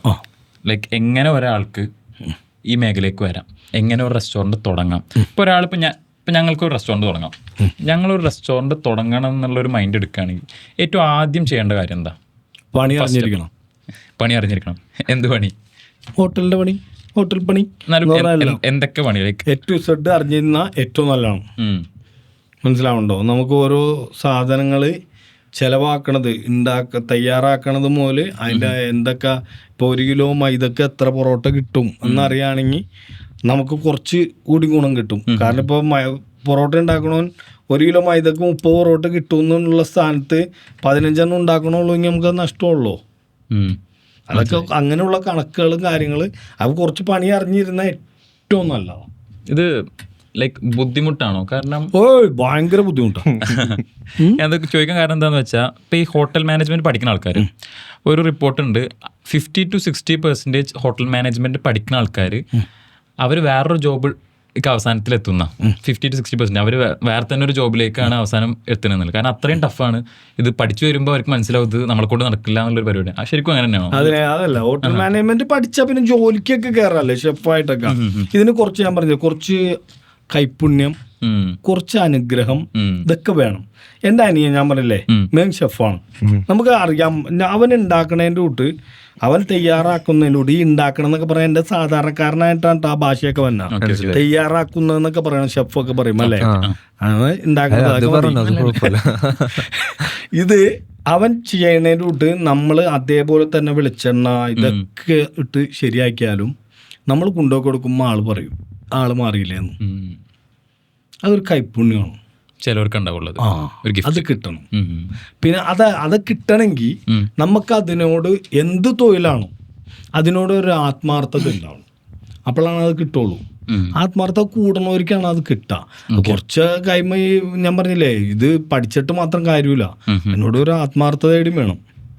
ഈ റെസ്റ്റോറൻറ്റ് തുടങ്ങണ കാര്യത്തിൽ ഞാൻ ഒരു ഉറപ്പും ഒരു ഗ്യാരണ്ടിയും പറയൂല. മനസ്സിലാവുന്നുണ്ടോ? ഈ പറഞ്ഞ എനിക്ക് പോലും ഇനി ഒരു റെസ്റ്റോറൻറ്റ് തുടങ്ങിയാൽ വിജയിപ്പിച്ചെടുക്കാൻ പറ്റുന്ന ഒരു ഗ്യാരണ്ടി ഇല്ല. അത്രയും ബുദ്ധിമുട്ടാണ്. അത്രക്ക് ബുദ്ധിമുട്ടുണ്ട് ഇതിൽ. ജോലിക്കാരുടെ പ്രശ്നങ്ങൾ ഒരുപാടുണ്ട്. ഞാൻ പറഞ്ഞില്ലേ, ഒരുപാട് പ്രശ്നങ്ങളുണ്ട് ഇതിൽ. അത് നമുക്ക് സാധനങ്ങളുടെ വില, ഇപ്പം ഞാൻ പറഞ്ഞില്ല, ഇപ്പം യുദ്ധമൊക്കെ വന്ന് ഇപ്പം പ്രശ്നങ്ങളിലാണ്. ബിസിനസ് എല്ലാം പ്രശ്നങ്ങളാണ്. ഭയങ്കര ചിലവ് അധികമായേക്കാണ്. ഇതൊന്നും നമുക്ക് ആരുടെ അടുത്ത് പറഞ്ഞ് ഇതാക്കാൻ പറ്റില്ല. ഇതിലൊക്കെ ഓരോ പ്രശ്നങ്ങൾ ഈ സമയത്ത്. പിന്നെ റെസ്റ്റോറൻറ്റ് ഫീൽഡിൻ്റെ എൻ്റെ കണക്കൂട്ടല് 12 മാസത്തിൽ ഒരു 6 മാസമാണ് നമുക്ക് ലാഭത്തിൽ നല്ല രീതിയിൽ കച്ചവടം നടന്നു പോണത്. ബാക്കി അത് 6 മാസം എന്ന് പറഞ്ഞാൽ ഇത് തുടർച്ചയായിട്ടല്ല.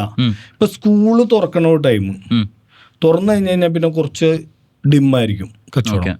അത് കാരണം എന്താണെന്ന് വെച്ച് കഴിഞ്ഞാൽ എല്ലാവരും പൈസ ഉണ്ടാവില്ല, കുറച്ച് ടൈറ്റ് ആവും. അങ്ങനെയുള്ള ഓരോ സമയം വെക്കേഷൻ ടൈമിൽ കച്ചവടം കൂടുതലായിരിക്കും. മനസ്സിലായ? അപ്പൊ അങ്ങനെയൊക്കെ. പിന്നെ ഈ ക്രിസ്മസ്, ഓണം, പെരുന്നാളൊക്കെ വരുമ്പോൾ കച്ചവടം കൂടുതലായിരിക്കും. അത് കഴിഞ്ഞ് കഴിയുമ്പോൾ ഒരു കയറ്റത്തിന് ഒരു ഇറക്കം ഉണ്ടാവും. ഈ ഇറക്കത്തിന്റെ സമയത്ത് പെട്ടെന്നുകൊണ്ട് ഒരു റെസ്റ്റോറൻറ്റ് ഓപ്പൺ ചെയ്താൽ ചിലപ്പോൾ ഒരു 1-2 മാസം ആരും ഉണ്ടാവൂല. പക്ഷെ അത് ലൊക്കേഷൻ നോക്കണം. ഇപ്പം ഞാൻ പറഞ്ഞില്ല, എൻ്റെ കാര്യത്തിൽ ലൊക്കേഷൻ എന്ന് പറയുന്നത് എനിക്കൊരു പ്രശ്നമല്ല. മനസ്സിലാവുന്നുണ്ടോ? കാരണം ആലുവ ടൗണിലല്ല ഞാൻ കട തുടങ്ങിയത്. ഒരു മനുഷ്യനും മാഞ്ചാടി ഇല്ലാത്ത ഒരു സ്ഥലത്താണ് ഞാൻ കട തുടങ്ങിയത്. ആലുവ ടൗണിൽ നിന്ന് ഹൈവേന്ന് ഒരു 4-5-6 കിലോമീറ്റർ അകത്തേക്ക് ഓടണം.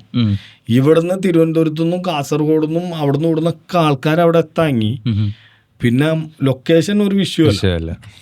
നമുക്ക് കുറച്ചൊക്കെ പണി അറിയാം, ഇക്കാനെ പോലെ കുറച്ചൊക്കെ റിസ്ക് എടുക്കാനും ഓക്കെയാണ്. അങ്ങനെയാണെന്നുണ്ടെങ്കിൽ കൊച്ചി പോലെ ഒരു സ്ഥലത്ത് നമുക്ക് ഒരു ഹോട്ടൽ തുടങ്ങാൻ അല്ലെങ്കിൽ റെസ്റ്റോറൻറ്റ് തുടങ്ങാൻ നമുക്ക് എത്ര ഒരു ഇൻവെസ്റ്റ്മെന്റ് വേണ്ടി വരും? അത് നമ്മള് പ്ലാൻ പോലെ, ഞാൻ എൻ്റെ കയ്യിലിരിക്കുന്ന കാശ് വെച്ചാണ് ഞാൻ തുടങ്ങണമെങ്കിൽ ഞാൻ ഒരുപാട് കാശ് മുടക്കൂല. ഞാൻ പറയട്ടെ, നമുക്ക് ഇപ്പൊ ഒരു ഷീറ്റൊക്കെ ഇട്ട് നല്ല രീതിയിൽ ഉള്ളിൽ ഒരുപാട് പൈസ മുടക്കാതെ ഷീറ്റൊക്കെ ഇട്ട് കാണുമ്പോൾ എന്നാൽ വലിയ കുഴപ്പമില്ലാത്ത രീതിയിലുള്ള വർക്കുകളൊക്കെ ചെയ്യാൻ പറ്റും, പൈസ അധികം മുടക്കാതെ. അങ്ങനെ ചെയ്യുള്ളൂ ഞാൻ തുടങ്ങുകയാണെങ്കിൽ. മനസ്സിലായ? പോഷയായിട്ട് തുടങ്ങാൻ. പക്ഷെ എൻ്റെ അനിയന്മാർ തുടങ്ങുകയാണെങ്കിൽ അങ്ങനെയല്ല, അവർ നേരെ തിരിച്ചായിരിക്കും. അവർക്ക് കോടികൾ മുടിക്കാലും കുഴപ്പമില്ല, ഒരു പോഷായിട്ടൊക്കെ ചെയ്യുള്ളൂ. എൻ്റെ അഭിപ്രായത്തിൽ നമ്മളൊരു ഒരുപാട് പൈസ മുടക്കാതെ എന്നാൽ കാണാൻ നല്ല രീതിയിൽ ഷീറ്റൊക്കെ ഇട്ട് ചെയ്യാൻ പറ്റും. അതെൻ്റെ കൂട്ടുകാരന്മാരൊക്കെ തെളിയിപ്പിച്ചേക്കണതാണ്. അങ്ങനെ ഷീറ്റൊക്കെ ഇട്ട് നല്ല രീതിയിൽ അധികം പൈസ മുടക്കില്ലാതെ ചെയ്തിട്ട് നമുക്ക് അവിടുത്തെ കാര്യങ്ങളും കച്ചവടവും കാര്യങ്ങളൊക്കെ നോക്കി ഇത് വന്നതനുസരിച്ച് മാറ്റങ്ങൾ വരുത്തിക്കൊണ്ടിരിക്കാൻ പറ്റും. നമ്മളിപ്പോ ഒരു റെസ്റ്റോറൻറ്റ് തുടങ്ങാൻ കുറെ പെർമിഷൻ മേടിക്കാണ്ട്. ഞാൻ ലാസ്റ്റ് നേരെ മറ്റേ ഇങ്ങടെയല്ല, എന്നിട്ട് എൻ്റെ പേര് അക്ഷയയിലേക്കല്ല, ലൈസൻസ് എടുക്കാനുണ്ടെന്ന് പറഞ്ഞു കഴിഞ്ഞാൽ അവർ പറയും ഇന്ന പേപ്പറൊക്കെ ശരിയാക്കിയിട്ട് വരും. വെള്ളം, മറ്റേ കറണ്ടിന്റെ ബില്ല്, പിന്നെ ഈ വേസ്റ്റിന്റെ ഇത്, അങ്ങനെ ഇങ്ങനെ കുറെ പേപ്പർ അവർ ചോദിക്കണം. പേപ്പറൊക്കെ കൊടുത്താൽ അവർ സൈറ്റിൽ അപ്ലോഡ് ചെയ്ത് തരും. അവിടുന്ന് ഗവൺമെന്റ് അപ്രൂവൽ തരും. അതന്നെ പരിപാടി. ആദ്യമൊക്കെ പഞ്ചായത്തിൽ പോകണവരും മുനിസിപ്പാലിറ്റി പോകണവരും, ഇപ്പൊ അത് വേണ്ട, നേരെ ചെന്നായി. ലൈക്ക് അതിന് കുറെ ടൈം എടുക്കും. കാരണം ഞാൻ ഇപ്പോൾ ഒരു പോഡ്കാസ്റ്റിൽ കേട്ടതാണ്, ഒരു ഗണ്ണ് ലൈസൻസ് ഉള്ള ഒരു ഗണ്ണിന് ലൈസൻസ് കിട്ടാൻ ഒരു 9 ഡോക്യുമെന്റ്സ് മതിയാവും. പക്ഷെ എന്നാ ഇതിനേക്കാൾ കൂടുതലാണ് ഒരു റെസ്റ്റോറൻറ്റ് തുടങ്ങണമെങ്കിൽ ഉള്ളത് തന്നെയാണ്. ശരിയല്ലേ? ഞാൻ പറഞ്ഞ വെള്ളത്തിന്റെ പറഞ്ഞില്ലേ. ഓക്കെ. പിന്നെ ഫുഡ്, ഈ വേസ്റ്റ്, പിന്നെ ഈ ഫുഡ് വേസ്റ്റ് ബാക്കി തന്നെ വേസ്റ്റ് ഇല്ലേ, ഫുഡിന്റെ വേസ്റ്റുകള്, പ്ലാസ്റ്റിക്, ഇതൊക്കെ എന്താ ചെയ്യണേ? പറമ്പിലേക്ക് എറിയാണോ? ഇതൊക്കെ അറിയണ്ടേ? മനസ്സിലായി. അപ്പൊ അതിന് ആരെങ്കിലും ഇപ്പൊ പന്നി വളർത്തലുകാര് കൊണ്ടുപോകുന്നുണ്ട് ഫുഡിന്റെ വേസ്റ്റ്, അങ്ങനെയാണെങ്കിൽ അവരുടെ അതിന്റെ പേപ്പർ, അങ്ങനെയൊക്കെയുള്ള കാര്യങ്ങളൊക്കെ വേണം, എല്ലാം വേണം. ഈ നമ്മുടെ ജോലിക്കാരുടെ മറ്റേ ബ്ലഡൊക്കെ പരിശോധിച്ച റിപ്പോർട്ടൊക്കെ ഇല്ലേ, അതൊക്കെ വേണം അല്ലേ? ഞാൻ പറയണ ഒരു കാര്യമുണ്ട്, ഞാൻ സക്സസ് ആണ് എൻ്റെ ഇതില്. ഞാൻ പറയല്ലോ, 9 വയസ്സ് വരെ വൈക്കോപ്പേരെ കിടന്നവൻ തൊടൂലാന്ന് വിചാരിച്ചാൽ കാർ മേടിച്ച് വീട്ടിലിട്ട് പോകില്ലാന്ന് വിചാരിച്ച രാജ്യങ്ങൾ സന്ദർശിച്ച്. അപ്പൊ ഇതൊക്കെ നമുക്ക് അൽഹംദുലില്ലാ കുറെ അനിയന്മാരായിട്ട് ഇപ്പൊ ദുബായില് ഫ്ലൈ ചെയ്യാനാന്ന് പറഞ്ഞ ട്രാവൽസ് അത് ഭാഗം, പിന്നെ ഖത്തർ, അങ്ങനെയൊക്കെ അങ്ങനെ ഒക്കെ അനിയന്മാരെ നമ്മുടെ ആയിട്ടൊന്നും ഇല്ലെങ്കിലും പക്ഷെ ഇതിന്റെയൊക്കെ ഭാഗമായിട്ട് നമ്മളുണ്ട്, അത്രേ ഉള്ളൂ. മനസ്സിലായോ? ട്രാവൽ ഇഷ്ടമാണോ? പിന്നെ എത്ര ട്രാവലും ചെയ്യാത്ത ആളായിരുന്നു ഞാൻ. ഏറ്റവും കൂടുതൽ എൻ്റെ പെണ്ണുമുള്ളൊക്കെ പറയുള്ളൂ, പെണ്ണുമുള്ള മാത്രമല്ല ആയിരിക്കണം അനിയൻ വരെ പറയുള്ളൂ, ഇയാൾക്ക് ലുലുവില് മാത്രമേ പോവുള്ളൂ. ആ സുഖമുള്ള AC ആണല്ല, വേറെ എങ്ങും പോക്കുണ്ടായില്ലേ. ഞാൻ വീട് അൽസായിച്ചൻ, അതാണ് എൻ്റെ സ്വർഗം. അൽസായിച്ചനാണ്. കാരണം അവിടെ അതിൻ്റെ ഉള്ളിൽ പോയ ആളുകളൊക്കെ ആയിട്ട് വർത്താനം പറഞ്ഞ് അവർക്ക് ഫുഡൊക്കെ എടുത്ത് കൊടുക്കണതൊക്കെ ആയിരുന്നു എൻ്റെ ജീവിതം. പിന്നെ ഞാൻ പോകുന്നത് കറങ്ങാൻ പോകുന്നതാണ് ലുലുവിലേക്ക്. വീണ്ടും വരും, ചിലപ്പോൾ ഒരു സിനിമ കാണും, എന്നിട്ട് അതിൻ്റെ ഉള്ളിലൊക്കെ കറങ്ങി എന്നിട്ട് വീട്ടിലേക്ക് പോകും. ഇതായിരുന്നു എൻ്റെ ഇത്. അവിടുന്ന് ഞാൻ അഷ്റഫ് സെലീം കൊടുത്തൂർ എന്ന് പറയും പാട്ടുകാരൻ, പുള്ളി മുഖേന ഷമീർ ഖാൻ എന്ന് പറഞ്ഞുകൊണ്ട് എൻ്റെ ഒരു അനിയനുണ്ട്. അങ്ങനെ ഞങ്ങൾ ഈ അഷ്റഫിനെ പരിചയപ്പെടും. നവാസ് എന്ന് പറഞ്ഞു ഖത്തറിൽ ഞങ്ങൾ ഫുട്ബോൾ കളി കാണാൻ പോയി. വേൾഡ് കപ്പ് പോയപ്പോഴാണ് നവാസിൻ്റെ അടുത്തേക്ക് പോകണം. അവിടെ ചെന്നപ്പോഴാണ് ഈ അച്ചാപ്പൂനെ പരിചയപ്പെടണം. അഷ്റഫ് സിയാന എന്ന് പറയും, സിയാന ട്രാവൽസിൻ്റെ ഒക്കെ ഓണറും കാര്യങ്ങളൊക്കെ ആയിട്ട്. പിന്നെ ആ ബന്ധങ്ങൾ അങ്ങോട്ട്, ആ ഒരു ഗ്രൂപ്പ് ബന്ധങ്ങൾ അങ്ങോട്ട് കൂടി. ഞാൻ ബന്ധങ്ങളായിട്ട് പോകുന്ന ആളാണെന്ന് ആദ്യമേ പറഞ്ഞത്. പിന്നെയാണ് ഞാൻ യാത്ര ചെയ്യാൻ പഠിച്ച എന്ന് പറഞ്ഞാൽ എൻ്റെ ജീവിതത്തിലേക്ക് യാത്ര ചെയ്യാൻ എന്നെ പഠിപ്പിച്ചത് അച്ചാപ്പു ആണെന്ന് ഞാൻ പറയും. പിന്നെ ഞാൻ പിടിവിട്ടു പോയി. പിന്നെ പല രാജ്യങ്ങളിലേക്കും അവൻ എവിടെ വിളിച്ചാലും പോകും. ഏറ്റവും ഇഷ്ടപ്പെട്ട ലാസ്റ്റ് അത് ഏതൊക്കെ രാജ്യങ്ങൾ സന്ദർശിച്ചു? എനിക്ക് ഏറ്റവും ഇഷ്ടപ്പെട്ട രാജ്യം സൗദി അറേബ്യ. വേറൊന്നുമല്ല, 1-4 കൊല്ലം പോയി പണിയെടുത്താണ്. പിന്നെ 2 മക്ക മദീന. അതൊരു മദീനത്ത് നമ്മൾ പോയി നിൽക്കും ഒരു കിട്ടുന്ന ഫീല് വേറെ. കാരണം എൻ്റെ ജീവിതത്തിൽ ഞാൻ നിങ്ങളെ കൂട്ടൊന്നുമല്ല, മറ്റേ നമ്മൾ ഉമ്രക്കൊക്കെ പോയെന്ന് പറയുമ്പോൾ ഞങ്ങളെ മലയിലൊക്കെ ഇങ്ങനെ ഇരിക്കണ സംഭവങ്ങളൊക്കെ ഉണ്ട്. അങ്ങനെയൊക്കെ ഭയങ്കര രസവും. അങ്ങനെയൊക്കെ ഇനി പോവാണ്ട് മരിക്കണത് അവിടെ കിടന്നാവണമെന്നൊക്കെ ആഗ്രഹമുണ്ട്. വേറെ രാജ്യത്തൊക്കെ പോകുമ്പോ ഇങ്ങനെ ഓരോ ഫുഡ് ട്രൈ ചെയ്യാറുണ്ടോ? തെണ്ടി കിടന്നു തിന്നും. യൂറോപ്പിലൊക്കെ പോയിട്ടുണ്ട്. പോകാൻ പോണു. താടി ഒരു പ്രശ്നം അല്ലെങ്കിൽ പോവും. താടി പഠിച്ചു പോവില്ല. താടി ഇങ്ങനെ വെക്കാനായിട്ട് എന്തെങ്കിലും ഉണ്ടോ? താടി വെക്കാൻ പിന്നെ അതിൽ ഞാൻ പറഞ്ഞില്ലേ, അപ്പൊ നമ്മള് അൽസായിച്ച തുടങ്ങിയില്ലേ, എൻ്റെ നിങ്ങള് അൽസായിച്ച തുടങ്ങുന്നതിന് മുമ്പുള്ള ഫോട്ടോ കണ്ട് നിങ്ങൾ കിടങ്ങും. അൽസായിച്ച തുടങ്ങി ഞാൻ പറഞ്ഞില്ലേ, ഞാൻ ഇങ്ങനെ ആളുകൾ സപ്ലൈ ചെയ്യണം, ഇത് ചെയ്യണം, ഒക്കെ ഇങ്ങനെ ചെയ്യണം. അപ്പം നമുക്ക് ഇപ്പം എനിക്ക് ഏത് ടേബിളിലും പോയിട്ട് ആരെടുത്ത് വേണം ചോദിക്കാം, രണ്ടാമതൊക്കെ പോയി ചോദിക്കാം മക്കളെന്തെങ്കിലും വേണമെന്ന്, പെൺകുട്ടികളായാലും എന്തായാലും. കാരണം ഒരു വീട്ടിലെ മൂത്ത ജ്യേഷ്ഠൻ അല്ലെങ്കിൽ ഒരു ഉപ്പ അല്ലെങ്കിൽ ഒരു അച്ഛൻ ആ സ്ഥാനം കിട്ടും. താടിയൊക്കെ ഉള്ള കാരണം പ്രായമൊക്കെ. മറ്റേത് ചുള്ളന നിങ്ങളെ പോലെ.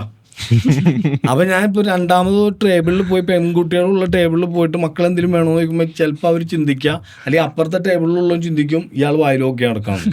ശരിയല്ലേ? അപ്പൊ ഞാൻ താടി വളർത്തി. ഇച്ചിരി ബുദ്ധിയൊക്കെ കൂടുതല. ഞാൻ പറഞ്ഞ ആദ്യമേ പറഞ്ഞില്ലേ, കുരുക്ക് കൂടുതല. അപ്പൊ അങ്ങനെ താടി വളർത്തി ഇതാണ്. അപ്പൊ എനിക്ക് അതിനുള്ള ഗുണം കിട്ടി കേട്ടോ. ഞാൻ പറഞ്ഞില്ല, എനിക്ക് എവിടെ ഒരു ബഹുമാനം, എന്റെ സ്വഭാവത്തിലൊക്കെ ഭയങ്കര മാറ്റം വന്ന അങ്ങനെയാണ്. ഇപ്പൊ അൽസാജ് എവിടെയൊക്കെ ഉണ്ട് ഇപ്പൊ? പുറക വരുമോ? അധികമൊന്നുമില്ല കുട്ടിയെ. നമ്മളിപ്പോ ആലുവ, പിന്നെ ഖത്തർ, പിന്നെ കുമ്പളം. പിന്നെ വൈപ്പിൽ ഇപ്പൊ ക്ലോസ് ചെയ്തേക്കണ് പണി. ഏയ് ആലപ്പുഴ ഭാഗത്താണ് കുമ്പളം. മനസ്സിലായി. ഒരു കാര്യം കൂടി ചോദിക്കാനുള്ളതെന്ന് വെച്ചാൽ ഇപ്പോൾ ഖത്തറിലൊക്കെ തുടങ്ങിയിട്ടുണ്ടല്ലോ, കാലിക്കറ്റ് പോലുള്ള സ്ഥലമൊക്കെ അറിയാലോ, ഫുഡിനെ ഏറ്റവും കൂടുതൽ ഇഷ്ടപ്പെടുന്ന ആൾക്കാർ അവിടെയുള്ളത്. എത്ര മണി അവർ സ്പെൻഡ് ചെയ്യും. അപ്പോൾ ഖത്തറിലൊക്കെ തുടങ്ങിയേക്കുക, എന്തുകൊണ്ട് കാലിക്കറ്റ് തുടങ്ങി? കാലിക്കറ്റ് ഞാൻ നോക്കിയിട്ടുണ്ട്. ഞാൻ പറഞ്ഞില്ല, എനിക്ക് ഇപ്പോൾ ഒരുപാട് തിരക്കുള്ള സ്ഥലം, ഈ ഇങ്ങനെ മറ്റേ ഞാൻ പറഞ്ഞില്ലേ മറ്റുള്ള ഒരുപാട് കടകളുള്ളതിൻ്റെ സൈഡിൽ കൊണ്ടുപോയിട്ട് അതല്ല എനിക്കിഷ്ടം. ഞാൻ ഖത്തറിൽ തുടങ്ങിയത് എവിടെയെന്നറിയാമോ? ഖത്തറിൽ തുടങ്ങിയത് ഒരു മനുഷ്യനും മാഞ്ചാടിയില്ലാത്ത, ഇത് വെറുതെ ഇരുന്ന് പറയണതല്ല കേട്ടാ. ഞാൻ ചെല്ലുമ്പോൾ മാള് പൂട്ടി പോകാൻ വേണ്ടി നിൽക്കാം. ആ മാളില് ഒരു മാളിൻ്റെ അകത്താ, ദോയെ തന്നെ ഒരു മാള്. ഞാൻ ചെല്ലുമ്പോൾ ഞാൻ പോയ വണ്ടിയും ഞങ്ങൾ അനിയന്മാർ 2 പേര് പോയ വണ്ടിയും പിന്നെ അവിടുത്തെ ഒരു മുതിർന്ന വണ്ടി മാത്രമേ ഉള്ളൂ. ഒരു മനുഷ്യനില്ല. മാളിൽ എല്ലാ സൗകര്യവും ഉണ്ട്. തിയേറ്റർ ഉണ്ട്, ബോളിംഗ് ഏരിയ, പിള്ളേർക്ക് കളിക്കാനുള്ള ഏരിയ, എല്ലാ സൗകര്യങ്ങളും ഉള്ള ഒരു മാള്. പക്ഷെ ആളില്ല. അതിൻ്റെ ചുറ്റുമുള്ള ബിൽഡിങ്ങുകളൊക്കെ ഇങ്ങനെ താമസക്കാരൊന്നും ഇല്ലാതെ ഇങ്ങനെ ഒരു പ്രേതഭവനം പോലുള്ള സ്ഥലം. പക്ഷെ ഞാൻ അത് ദുബായ് ആണെങ്കിൽ എടുക്കൂല കേട്ടോ. ഖത്തറായിരുന്നു. ഖത്തർ എന്ന് പറഞ്ഞാൽ കുറച്ച് സ്ഥലമുള്ളൂ, 3/4 മണിക്കൂർ മതി ഏത് സ്ഥലത്തുനിന്ന് ഓടിയെത്താൻ. നിങ്ങൾ അൽസായിൽ വന്നിട്ടുണ്ടെങ്കിൽ നിങ്ങൾ ശ്രദ്ധിച്ചിട്ടുണ്ടാവും. എനിക്ക് 90% ഫാമിലിയാണ്. അതെ, മനസ്സിലായോ? അപ്പൊ എൻ്റെ ഇതിൽ ഞാൻ നോക്കിയിട്ട് ഞാൻ പറഞ്ഞു, എൻ്റെ കൂടെ വന്ന അനിയന്മാർക്കൊന്നും അത് അത്ര ബോധിച്ചില്ലെങ്കിലും ഞാൻ പറഞ്ഞു നമുക്കിത് മതി. കാരണം പാർക്കിംഗ് ഇഷ്ടം പോലെയാണ്. 3/4 മണിക്കൂർ ഓടിയെത്താനുള്ളടത്ത് എവിടെ നിന്നാണെങ്കിലും അൽസാലേക്ക് ആൾ എത്താൻ പറ്റും. കാരണം ഞാൻ പറഞ്ഞില്ലേ, നമ്മുടെ കട 6 കിലോമീറ്റർ അകത്തേക്ക് ഓടിയാലാണ്, അത് ബ്ലോക്കൊക്കെ ആയിട്ട് ഓടിയാലാണ് നമ്മുടെ കടയിൽ എത്തണം. പിന്നെ അവിടെ എത്തൂലോ. അപ്പോൾ അതാണ്, അവിടെയാണ് ഞാൻ എടുത്തത്. എൻ്റെ കഴിവൊന്നുമല്ല, പടച്ചോൻ്റെ കഴിവ്. കട തുടങ്ങി, പിന്നെ തിരിഞ്ഞു നോക്കേണ്ടി വന്നിട്ടില്ല. പിന്നെ ഇപ്പൊ ഉള്ള പാർക്കിംഗ് പോരാത്ത അവസ്ഥയിലേക്ക് വരെ അവിടെ എത്തി. ബിൽഡിങ്ങുകള്, മാളിന് റൂമൊന്നുമില്ല. എനിക്ക് ഫുള്ള് ഫ്രീയാ തിയേറ്ററിലൊക്കെ. ആണോ? ലൈക്ക് നമ്മള് ഇവിടുത്തെ കാര്യം പറഞ്ഞു, ഖത്തറത്തെ കാര്യം പറഞ്ഞു. ഇവിടെയും നാട്ടിലും ഖത്തറും തമ്മിലുള്ള ബിസിനസ് ഡിഫറൻസ് എങ്ങനെയാണ് ആൾക്കാർ അവിടെ അക്സെപ്റ്റൻസ്? നാട്ടിലത്തെ അതേ സെയിം ആണോ? അതെ, ഓഡിയൻസ് ഞാൻ പറയാം ഒരു 90% പേരും അൽഹംദുലില്ലാ. അതിപ്പോ ഇവിടെ വന്നവരാണെങ്കിലും, പിന്നെ 10% ഞാൻ പറഞ്ഞില്ലേ, ചിലർക്ക് ഉള്ളിലൊരു ദേഷ്യം ഉണ്ടാവും. ഈ കുറെ ആൾക്കാർ പറയൂല നന്മമാരാണ് അയാള് എന്നൊക്കെ പറയണ ആ ഒരു ചിലപ്പോൾ ദേഷ്യം ഉണ്ടാവും. പിന്നെ തിരക്ക് കാണുമ്പോഴുള്ള ചില ബുദ്ധിമുട്ടുകൾ ഉണ്ടാവും. അതൊക്കെ 10% എല്ലാവരും നമുക്ക് തൃപ്തിപ്പെടുത്താൻ പറ്റൂല. ഇപ്പൊ വീട്ടിൽ തന്നെ നമുക്ക് ഭാര്യ വെച്ചുണ്ടാക്കി തന്നെ കറി ഇന്ന് ഭയങ്കര ഇഷ്ടപ്പെട്ട് അത് തന്നെ നമ്മൾ നാളെ കൊണ്ടു കൊടുത്തോളും, ചിലപ്പോൾ നാളെ വായിലോ വെക്കാൻ പറ്റില്ല. അപ്പൊ 100% തൃപ്തി പറ്റില്ല, എന്തായാലും പറ്റില്ല. പക്ഷെ 90% അൽഹംദുലില്ലാ ഉഷാറായിട്ട് പോണു ഇതുവരെ. ഇനിയത്തെ കാര്യം പഠിച്ചോൻ്റെ കയ്യിൽ. നമ്മൾ ഹോട്ടൽ തുടങ്ങുന്നതിൻ്റെ അവിടേക്ക് തിരിച്ചെത്താം. അപ്പം ഞങ്ങളിപ്പോൾ ഹോട്ടൽ തുടങ്ങുന്ന ഒരു കാര്യം പറഞ്ഞു. നമ്മൾ ലൊക്കേഷൻ റെഡിയാക്കി, ഡോക്യുമെന്റ്സ് റെഡിയാക്കി. ഇനി ഉള്ളതാണ് മെനു. ഒരു ഹോട്ടലിന് ഏറ്റവും ഇമ്പോർട്ടൻറ്റ് സംഭവമാണ് മെനു. മെനു എങ്ങനെ ഡിസൈഡ് ചെയ്യും? മെനു നമ്മളിപ്പോൾ കൊടുക്കുന്ന സാധനങ്ങളില്ലേ, അത് നമ്മളെന്താണ് കൊടുക്കുന്നത് നോർമലി അത് ആദ്യം തന്നെ ഇതാക്കുക. എന്നിട്ട് ഷെഫിനെ വിളിക്കുക. ഇപ്പോൾ ഒരു സംഭവം 1 കിലോ ഇറച്ചി, 1 കിലോ ബീഫ് ഫ്രൈ വെക്കണം. ആ ബീഫ് ഫ്രൈക്ക് 1 കിലോത്തിന് എന്തൊക്കെ, അതിനെ മുളക് പൊടി, മല്ലിപ്പൊടി, അതിനൊക്കെ എന്ത് ചിലവിൻ്റെ ഓയിലൊക്കെ അടക്കം എഴുതി വെക്കുക. എന്നിട്ട് അത് എത്ര പ്ലേറ്റ് കിട്ടുമെന്ന് നോക്കാം. നമ്മൾ മേടിച്ചതായിട്ട് കണക്ക് കൂട്ടാം. എന്നിട്ട് അതിൻ്റെ ലാഭം ഇട്ടിട്ട് വേണം അതിന് ഓരോ എത്ര പ്ലേറ്റ് എന്ന് വെച്ചിട്ട് തിരിക്കാൻ, അല്ലെങ്കിൽ കളസം കയറും. അപ്പോൾ സ്പെഷ്യൽ ഡിഷസിനും അങ്ങനെയാണ്?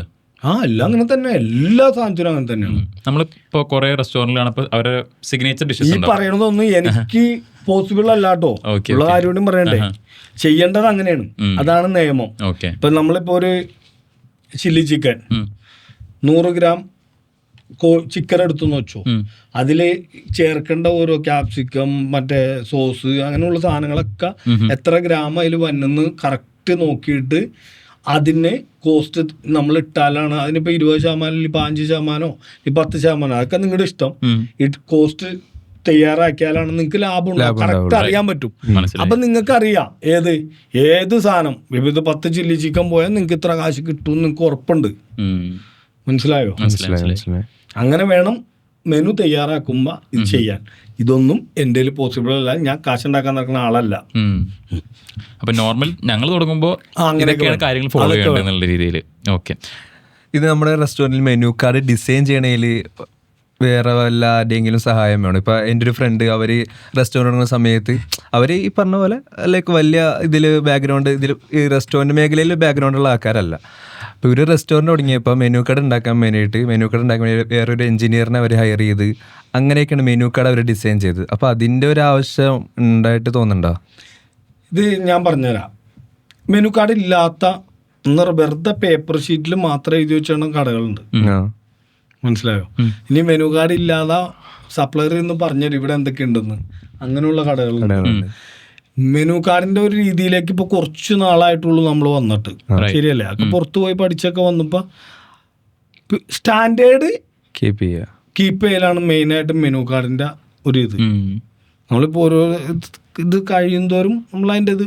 പിന്നെ ഞാൻ പറഞ്ഞില്ലേ, മെനു കാർഡ് നമ്മളൊരു ഡിഷ് ശരിക്കും ആ മെനു തുറക്കുമ്പോൾ എനിക്ക് സ്വാഭാവികമായിട്ട് അതൊന്നും പറ്റൂലാത്ത കാരണം എന്ന് വെച്ചാൽ എനിക്ക് ഒരുപാട് ഡിഷ് ഉണ്ട്. ഇപ്പോഴും എൻ്റെ കടയിൽ വന്നവര് പുതിയതൊന്നുമില്ലേക്ക് എന്ന് ചോദിക്കാം. നിലവിൽ ഒരുപാട് എൻ്റെ മെനു കണ്ടാൽ നിങ്ങൾ ഞെട്ടിപ്പോവും. ആ രീതിയിൽ മെനു ഉണ്ട്. എന്നിട്ട് പുതിയതില്ല എന്ന് നോക്കുമ്പോൾ പിന്നെ ഞാൻ ഇതിൻ്റെ പുറകെ തന്നെ കൂടണ്ടേ? മനസ്സിലാവുന്നുണ്ടോ? അപ്പോൾ ഈ കുറച്ച് മെനു ഉള്ള അധികം ഐറ്റങ്ങളില്ലാത്ത കടയിലാണെങ്കിൽ ഓരോ ഡിഷിൻ്റെയും ഫോട്ടോയും അത് വിവരിച്ചൊക്കെ ഒരു മെനു തയ്യാറാക്കുകയാണെങ്കിൽ ഒരു രസമായിരിക്കും. അത് ഇപ്പോൾ ചില റെസ്റ്റോറൻറ്റുകൾ അവർ ലിമിറ്റഡ് സാധനങ്ങൾ മാത്രമേ വെക്കുള്ളൂ. അതായത് അവരുടെ സിഗ്നേച്ചർ ഐറ്റം മാത്രം. ഇപ്പോൾ ഷവായ ആണെങ്കിൽ ഷവായ മാത്രം, വേറെ മസാല ഷവായ ഒന്നും ഉണ്ടാവില്ല. അപ്പോൾ അത് അങ്ങനെ വെക്കുന്നതാണോ ബെറ്റർ, അല്ലെങ്കിൽ ഈ പറഞ്ഞ പോലെ എല്ലാ കുറേ വാരി വലിച്ച് കുറേ സാധനങ്ങൾ വെക്കുന്നതാണോ നല്ലത്? എൻ്റെ കാഴ്ചപ്പാടിൽ ഉള്ളത് നല്ല രീതിയിൽ കൊടുക്കാം. മനസ്സിലാവുന്നുണ്ടോ? എനിക്കിതൊന്നും പോസിബിൾ അല്ല. അവിടെ അതൊരു കല്യാണ വീടാ. അൽസായിച്ചൻ എന്ന് പറയണ നമ്മുടെ തോട്ടുമുഖത്തുള്ള അൽസായിച്ചൻ ഒരു കല്യാണ വീടാ. നിങ്ങൾ രണ്ട് വ്യത്യാസങ്ങളുണ്ട്. എൻ്റെ ഇപ്പോൾ ഖത്തറിൽ വരാണെങ്കിലും കുമ്പളത്ത് വരാണെങ്കിലും വ്യത്യാസമുണ്ട്.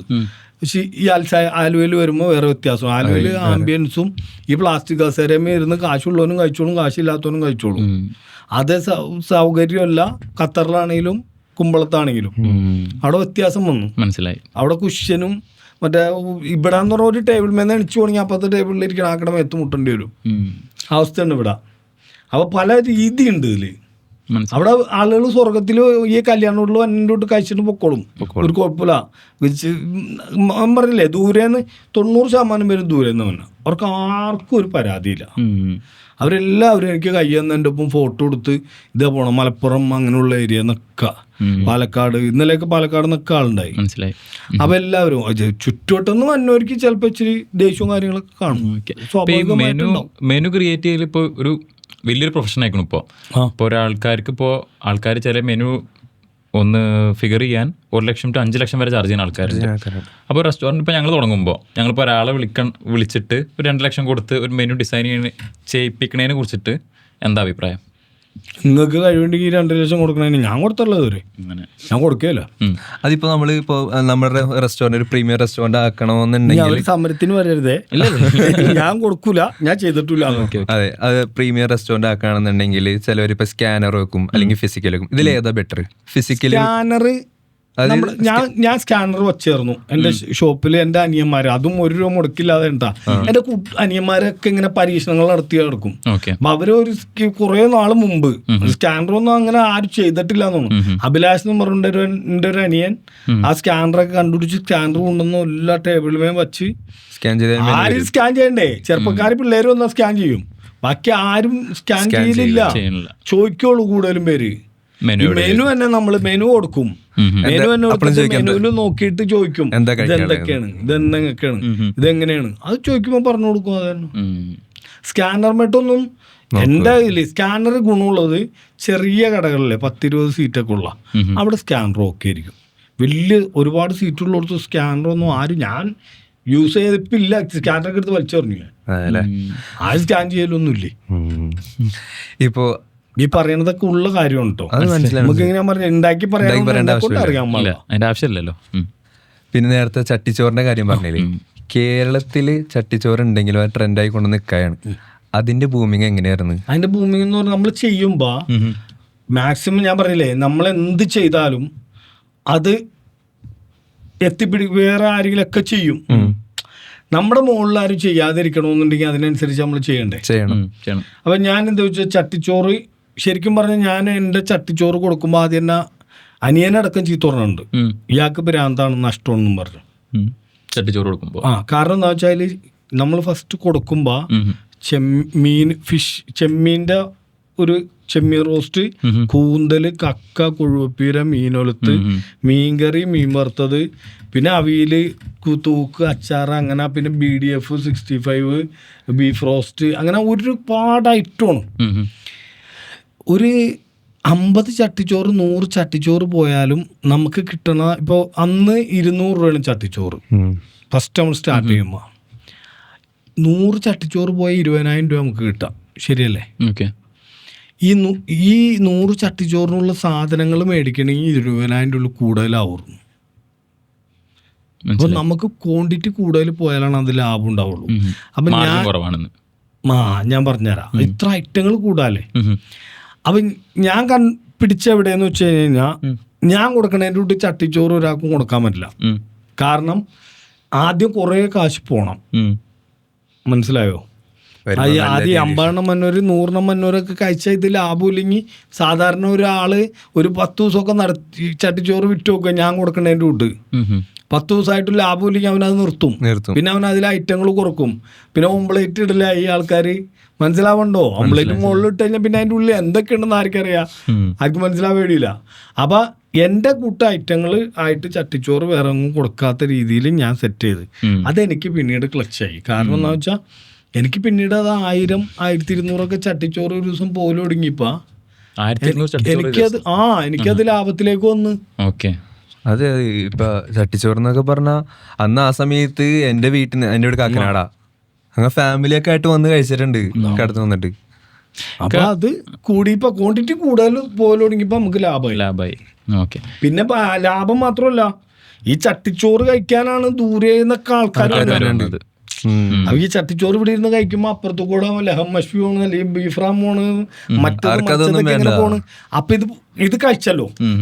അപ്പൊ ഇത് നോക്കുമ്പോ വേറെ ഐറ്റങ്ങളൊക്കെ പോണുണ്ട്. പിന്നെ അടുത്ത പ്രാവശ്യം വരും അത് കഴിക്കാൻ. ഇതൊക്കെ ബുദ്ധിയാണ്.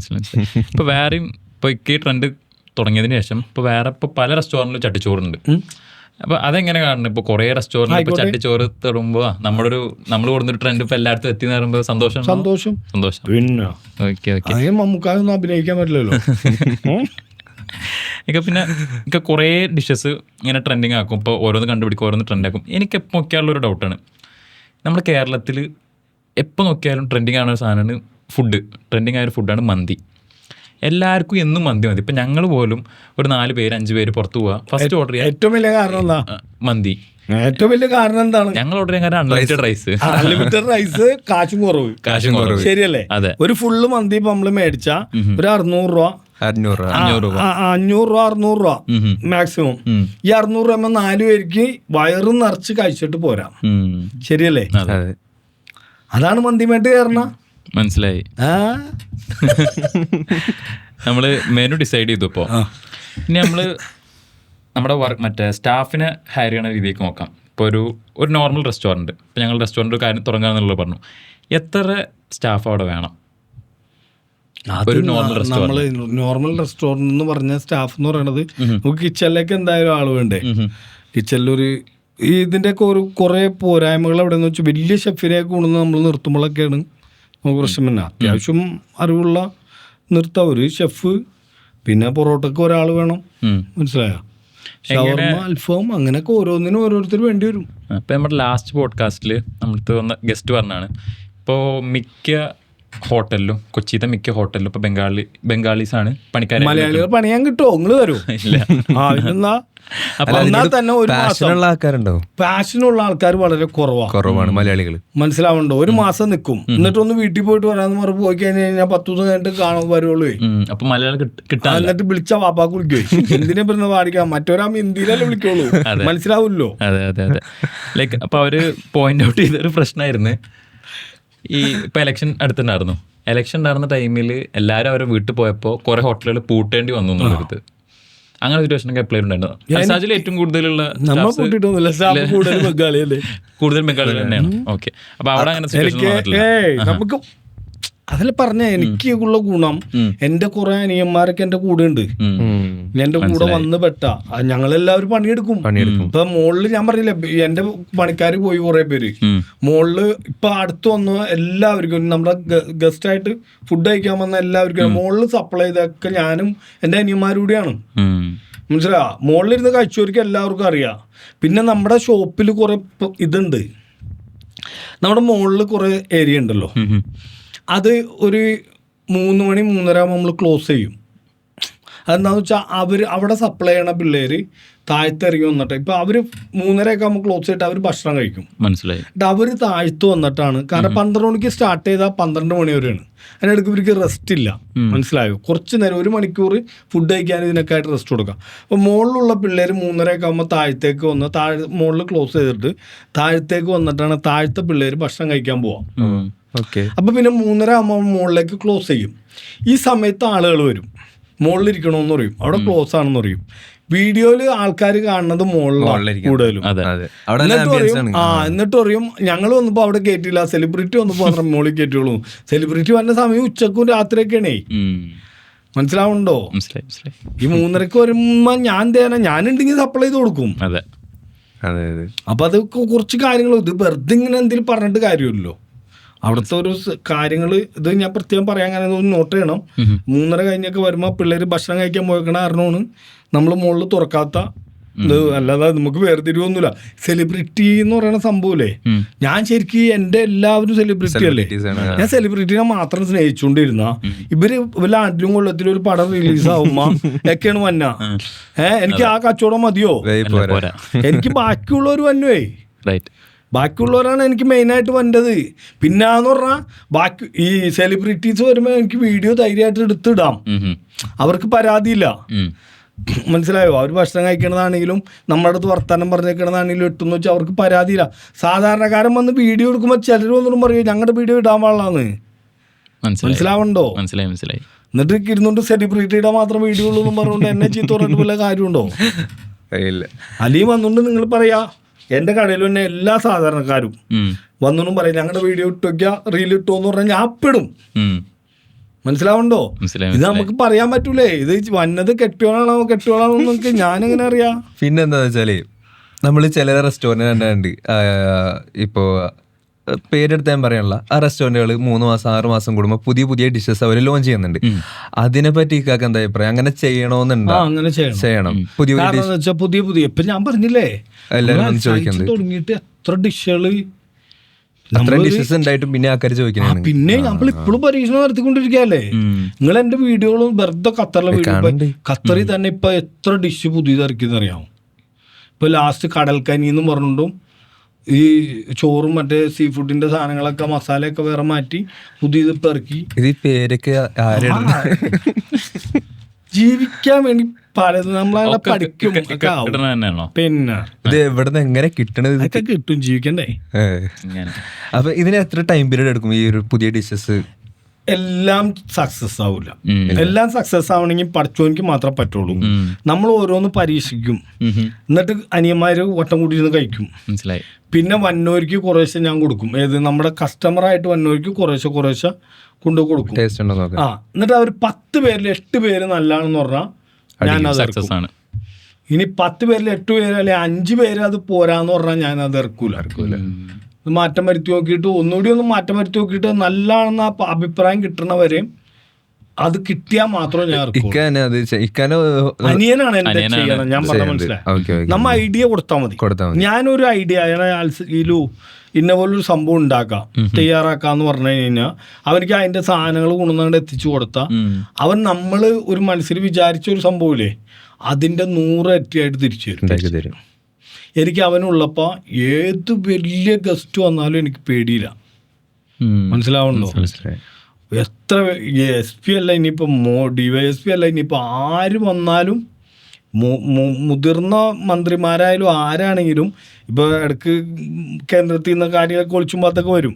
ഈ ഒളിച്ചുമ്പാത്ത് പറഞ്ഞ കക്കാമല്ല, അവർക്ക് അവർ വന്നതിൽ കുറച്ച് പ്രോട്ടോകോൾ അങ്ങനെ പ്രശ്നങ്ങളൊക്കെ ഉണ്ട്. അതൊന്നും അങ്ങനെ പുറത്തേക്ക് അങ്ങനെ അവർ വരുമ്പോൾ പോലീസും ഒക്കെ ഉണ്ടാവും. അതൊന്നും അങ്ങനെ നമുക്ക് വീഡിയോ എടുത്തിടാൻ പാടില്ല. ഇവരൊക്കെ വന്ന് കഴിക്കുമ്പോൾ എനിക്ക് ധൈര്യമാണ് ഇവനുണ്ടെങ്കിൽ അവർക്ക് ഇഷ്ടപ്പെട്ട രീതിയിൽ അവൻ ഉണ്ടാക്കി കൊടുക്കും, തയ്യാറാക്കി കൊടുക്കും. ആളെപ്പോഴും അപ്പോൾ അവിടെ തന്നെ ഉണ്ടാവും. ആളെപ്പോഴും ഇപ്പൊ ഖത്തറിലാണ്. ഇപ്പൊ എനിക്ക് ആരും വന്നാലും പേടിയാവും. അവൻ ഇവിടെ ഉള്ളപ്പോ എനിക്ക് ധൈര്യമാണ്. കുറേ ഡിഷസ് ഇങ്ങനെ എക്സ്പെരിമെന്റ് ചെയ്യണ കാര്യം പറഞ്ഞു. ഏതെങ്കിലും ഇപ്പോൾ ഒരു ഡിഷ് ഉണ്ടാക്കി അത് ആൾക്കാർക്ക് ഇഷ്ടപ്പെട്ടില്ല, അങ്ങനത്തെ ഏതെങ്കിലും ഡിഷ് ഉണ്ട്? അതിന്റെ എന്തെങ്കിലും സ്റ്റോറി പറയാൻ പറ്റുമോ? എന്നുവെച്ചാൽ കുറേ കഷ്ടപ്പെട്ട് ഞാൻ മന്ദാകിനി ചിക്കൻ എന്ന് പറഞ്ഞു, കോഴി എന്ന് പറഞ്ഞിട്ട് ഒരു ഡിഷ് ഉണ്ടാക്കി. മന്ദാകിനി ഓക്കെ പേര് കേട്ട് സംഭവം കിടുവാർന്നു ഞങ്ങൾക്ക്. എല്ലാരും പറയാൻ എന്താ, നമ്മളാ സാധനം കൊടുത്തു. ഒരു ഈ ആദ്യം കൊടുത്തത് ഇതിൽ വേറെ കാര്യമുണ്ട്. ഞാൻ ഈ സിനിമക്ക് വരെ അങ്ങനെ പറയും. സിനിമയാണെങ്കിലും എന്താണെങ്കിലും നമ്മുടെ അനിയന്മാർ കഴിക്കണം എന്ന് പറയില്ല, നമ്മുടെ കൂടെ ഉള്ളവർ കഴിക്കണം. കൂടെ ഉള്ളവരെ ആരും കുറ്റം പറയൂല. മനസ്സിലാവണ്ടോ? നമ്മുടെ ആൾക്കാരായോണ്ട് നമുക്ക് ഇതൊന്നും അല്ലാത്തവരെ കൊണ്ട് കഴിപ്പിച്ചു നോക്കണം. അതാണ് ഞാൻ പറഞ്ഞ വന്നോരിക്കും കൊടുക്കൂന്ന് പറയണം. അന്ന് വന്നോരിക്ക് കൊടുത്തതും എനിക്ക് ബന്ധപ്പെട്ടവരായിപ്പോയി. ഇവരൊക്കെ പൊളിയാന്ന് ഞാൻ ഈ സാധനം ഇറക്കി കൊടുക്കണോ എൻ്റെ അടുത്തോണ്ട് എനിക്കത് പോരാട്ടോന്ന് പറഞ്ഞു. അപ്പൊ ഞാൻ പക്ക സ്റ്റോപ്പ് ചെയ്തു. മനസ്സിലായോ? കാരണം മന്ദാകിനിക്കോഴി നമുക്ക് പാളിപ്പോയവരായിട്ടാണ്. പക്ഷെ അതിന്റെ പുതിയത് ഇറക്കി ഞാൻ വേറെ സാധനമൊക്കെ ഇറക്കി മസാല മാറ്റി. അതൊക്കെ അങ്ങനെയൊക്കെ കുറച്ച് സംഭവിക്കും. മനസ്സിലാവണ്ടോ? അതൊക്കെ ഉള്ളാണ്. ഇപ്പം ഞാൻ ആരുടെ അടുത്ത് ഒരു റെസ്റ്റോറൻറ്റ് തുടങ്ങുന്ന ഒരു കാര്യം പറഞ്ഞാലും എനിക്ക് കിട്ടുന്ന ഫസ്റ്റ് അഡ്വൈസ് എന്താണെന്ന് വെച്ചാൽ എത്രത്തോളം റിസർച്ച് ചെയ്യാൻ പറ്റുമോ അത്രത്തോളം ചെയ്തോ. നീ ഇപ്പോൾ 1-2 ലക്ഷം രൂപ ഞാൻ പറയാം മാക്സിമം ഒരുപാട് പൈസ മുടക്കാതിരിക്കുക. മനസ്സിലാവുന്നുണ്ട്? ഇന്നിപ്പോ നമുക്ക് പിള്ളേരൊന്നും പ്രത്യേകിച്ച് പഠിപ്പിച്ചൊന്നും കൊടുക്കേണ്ട കാര്യമില്ല. അവർക്ക് അതിന്റെ ഇന്റീരിയർ ഒക്കെ വളരെ ഇപ്പൊ നിങ്ങൾ പോണ വലിയ വലിയ അത്യാവശ്യം മറ്റേ 5 സ്റ്റാർ അല്ല ഒരു റെസ്റ്റോറൻ്റ് ഒക്കെ ശ്രദ്ധിച്ചാൽ മനസ്സിലാവും. വെറുതെ റൂഫൊക്കെ ചെയ്തേക്കണത് ചെറിയ മറ്റേ ഷീറ്റും ഇതൊക്കെ വെച്ചിട്ട് ചെയ്തിട്ട് ഒരു ബ്ലാക്ക് പെയിന്റ് ഒക്കെ അടിച്ച് അത് മാറ്റി കളർ മാറ്റിയൊക്കെ സെറ്റാക്കിയൊക്കെ ഇങ്ങനെ എടുത്തേക്കണ ഇതൊക്കെ നമുക്ക് കാണാനാണ്. ഒരുപാട് പൈസ മുടക്കാതെ ചെയ്യാം. പിന്നെ ഞാൻ പറഞ്ഞതിൻ്റെ മെനു തയ്യാറാക്കുമ്പോൾ ഞാൻ പറഞ്ഞില്ലേ നമുക്കൊരു കോഴി, ആ കോഴി ചില്ലി ചിക്കൻ ആയാലും ഇനി ബട്ടർ ചിക്കൻ ആയിക്കോട്ടെ ഇനിയിപ്പോൾ ഗ്രിൽഡ് ആയിക്കോട്ടെ നമ്മളതിൽ ചേർക്കണത് എല്ലാം നോട്ട് ചെയ്യണം. എത്ര ഗ്രാം നോട്ട് ചെയ്തിട്ട് അതിൻ്റെ വില കണക്ക് കൂടണം. എന്നിട്ട് വേണം മെനു തയ്യാറാക്കാൻ. മനസ്സിലാവുന്നുണ്ടോ? അപ്പം നമുക്ക് വേറെ കാര്യമുണ്ട്. ഞാൻ പറഞ്ഞാൽ മനസ്സിലായോ? നമ്മളിപ്പോൾ 10,000 രൂപയുടെ കച്ചവടം ചെയ്താൽ നമുക്ക് ധൈര്യമാണ് 2,000 രൂപ നമുക്ക് ലാഭമാണ്. 20% നമ്മൾ ഇതാക്കുകയാണെങ്കിൽ 10,000 രൂപ ചെയ്ത് 2,000 കിട്ടുമെന്നില്ല കേട്ടാ. അത് ഞാൻ വെറുതെ ഇങ്ങനെ പറഞ്ഞുള്ളൂ. ഇനി അന്നും പറഞ്ഞു നാളെ ചായക്കട കൊടുക്കിട്ട് 10,000 രൂപ കച്ചവടം ചെയ്ത് എവരുടെ ആക്കാൻ 2,000 എന്ന് വെച്ചാൽ ഞാൻ പറഞ്ഞത് അതിൻ്റെ ഒരു കണക്കാണ്. നമുക്ക് കറക്റ്റായിട്ട് നമ്മുടെ മെനു കാര്യങ്ങൾ ഇത് ചെയ്യുമ്പോൾ നമ്മളൊരു പ്രോഫിറ്റ് കറക്റ്റ് കണക്ക് കൂട്ടിയിട്ട് ഇടുകയാണെങ്കിൽ നമുക്ക് ഉറപ്പാണ് നമുക്ക് അധികം അത്ര ക്വാണ്ടിറ്റി പോകുമ്പോൾ നമുക്ക് ലാഭം കിട്ടും. പിന്നെ നമ്മുടെ ചില കൊച്ചിയിലൊരു റെസ്റ്റോറൻറ്റ് ഉണ്ടായിരുന്നു. അവർ തുടങ്ങിയ സമയത്ത് നല്ല സാധനം കൊടുത്ത് ആ ഡിഷ് റെസ്റ്റോറൻറ്റ് പേര് ഞാൻ പറഞ്ഞാൽ ഡിഷും പറയാനുള്ള ഡിഷ് പറഞ്ഞാൽ ചിലപ്പോൾ നിങ്ങൾക്ക് പെട്ടെന്ന് മനസ്സിലാവും. അപ്പോൾ അവർ കൊടുത്തപ്പോൾ നല്ല ക്വാളിറ്റിയിൽ നല്ല ക്വാളിറ്റിയിൽ അത് കഴിഞ്ഞ ആൾക്കാർ കൂടി കസ്റ്റമേഴ്സ് ഒരുപാടായി. അവർക്ക് തിരക്കൊന്നും മാനേജ് ചെയ്യാൻ പറ്റില്ല. അതിന് ശേഷം പിന്നെ അവർ ആ ക്വാളിറ്റിയിൽ ഭയങ്കരമായിട്ട് അതിൽ മൊത്തത്തിൽ ആകെ ഡിമാൻഡ് പറയാം. ഇപ്പം നമ്മൾ ഇപ്പോൾ തുടങ്ങിയിട്ട് 7-8 കൊല്ലം ഇപ്പോഴും അവധി ദിവസങ്ങളിൽ ഇപ്പം ഞാൻ പ്രത്യേകിച്ച് പറയേണ്ട കാര്യമില്ല. അവധി ദിവസങ്ങളിൽ അവിടെ വരുമ്പോൾ ക്യൂ നിൽക്കണം. ഇട ദിവസം മാത്രം അധികം തിരക്കില്ലാത്തുള്ളൂ. എന്നാലും അത്യാവശ്യം കച്ചവടം നടന്നു പോകണം. 8 കൊല്ലമായിട്ടും ഒരു റെസ്റ്റോറൻറ്റ് ഇങ്ങനെ തിരക്കായിട്ട് നിൽക്കുക. കൺസിസ്റ്റൻസി ക്വാളിറ്റി കീപ്പ് ചെയ്ത് ശ്രദ്ധിക്കണം. മനസ്സിലാവുന്നുണ്ടോ? ഞാൻ ഇത് ആദ്യമേ പറഞ്ഞില്ലേ, ഞാൻ എല്ലാം തികഞ്ഞ ആളല്ല. എന്നാലും നമ്മൾ മാക്സിമം ശ്രദ്ധിക്കും. മീനിലാണെങ്കിലും ബീഫിലാണെങ്കിലും ഒക്കെ നമ്മളൊരുവിധം 80% നമ്മൾ നല്ല രീതിയിൽ കൊടുക്കാനുള്ള നോക്കും. ഇത് എന്തുകൊണ്ട് ഇവരത് ശ്രദ്ധിക്കാണ്ട് വരണേ? എന്തുകൊണ്ട് ഞാൻ പറഞ്ഞാൽ കുറച്ച് തിരക്കും കാശൊക്കെ ആവുമ്പോൾ പിന്നെ മുതലാളിയായി കാറിൽ നടക്കുള്ളൂ. മുതലാളി കടയിലേക്ക് നോക്കൂല.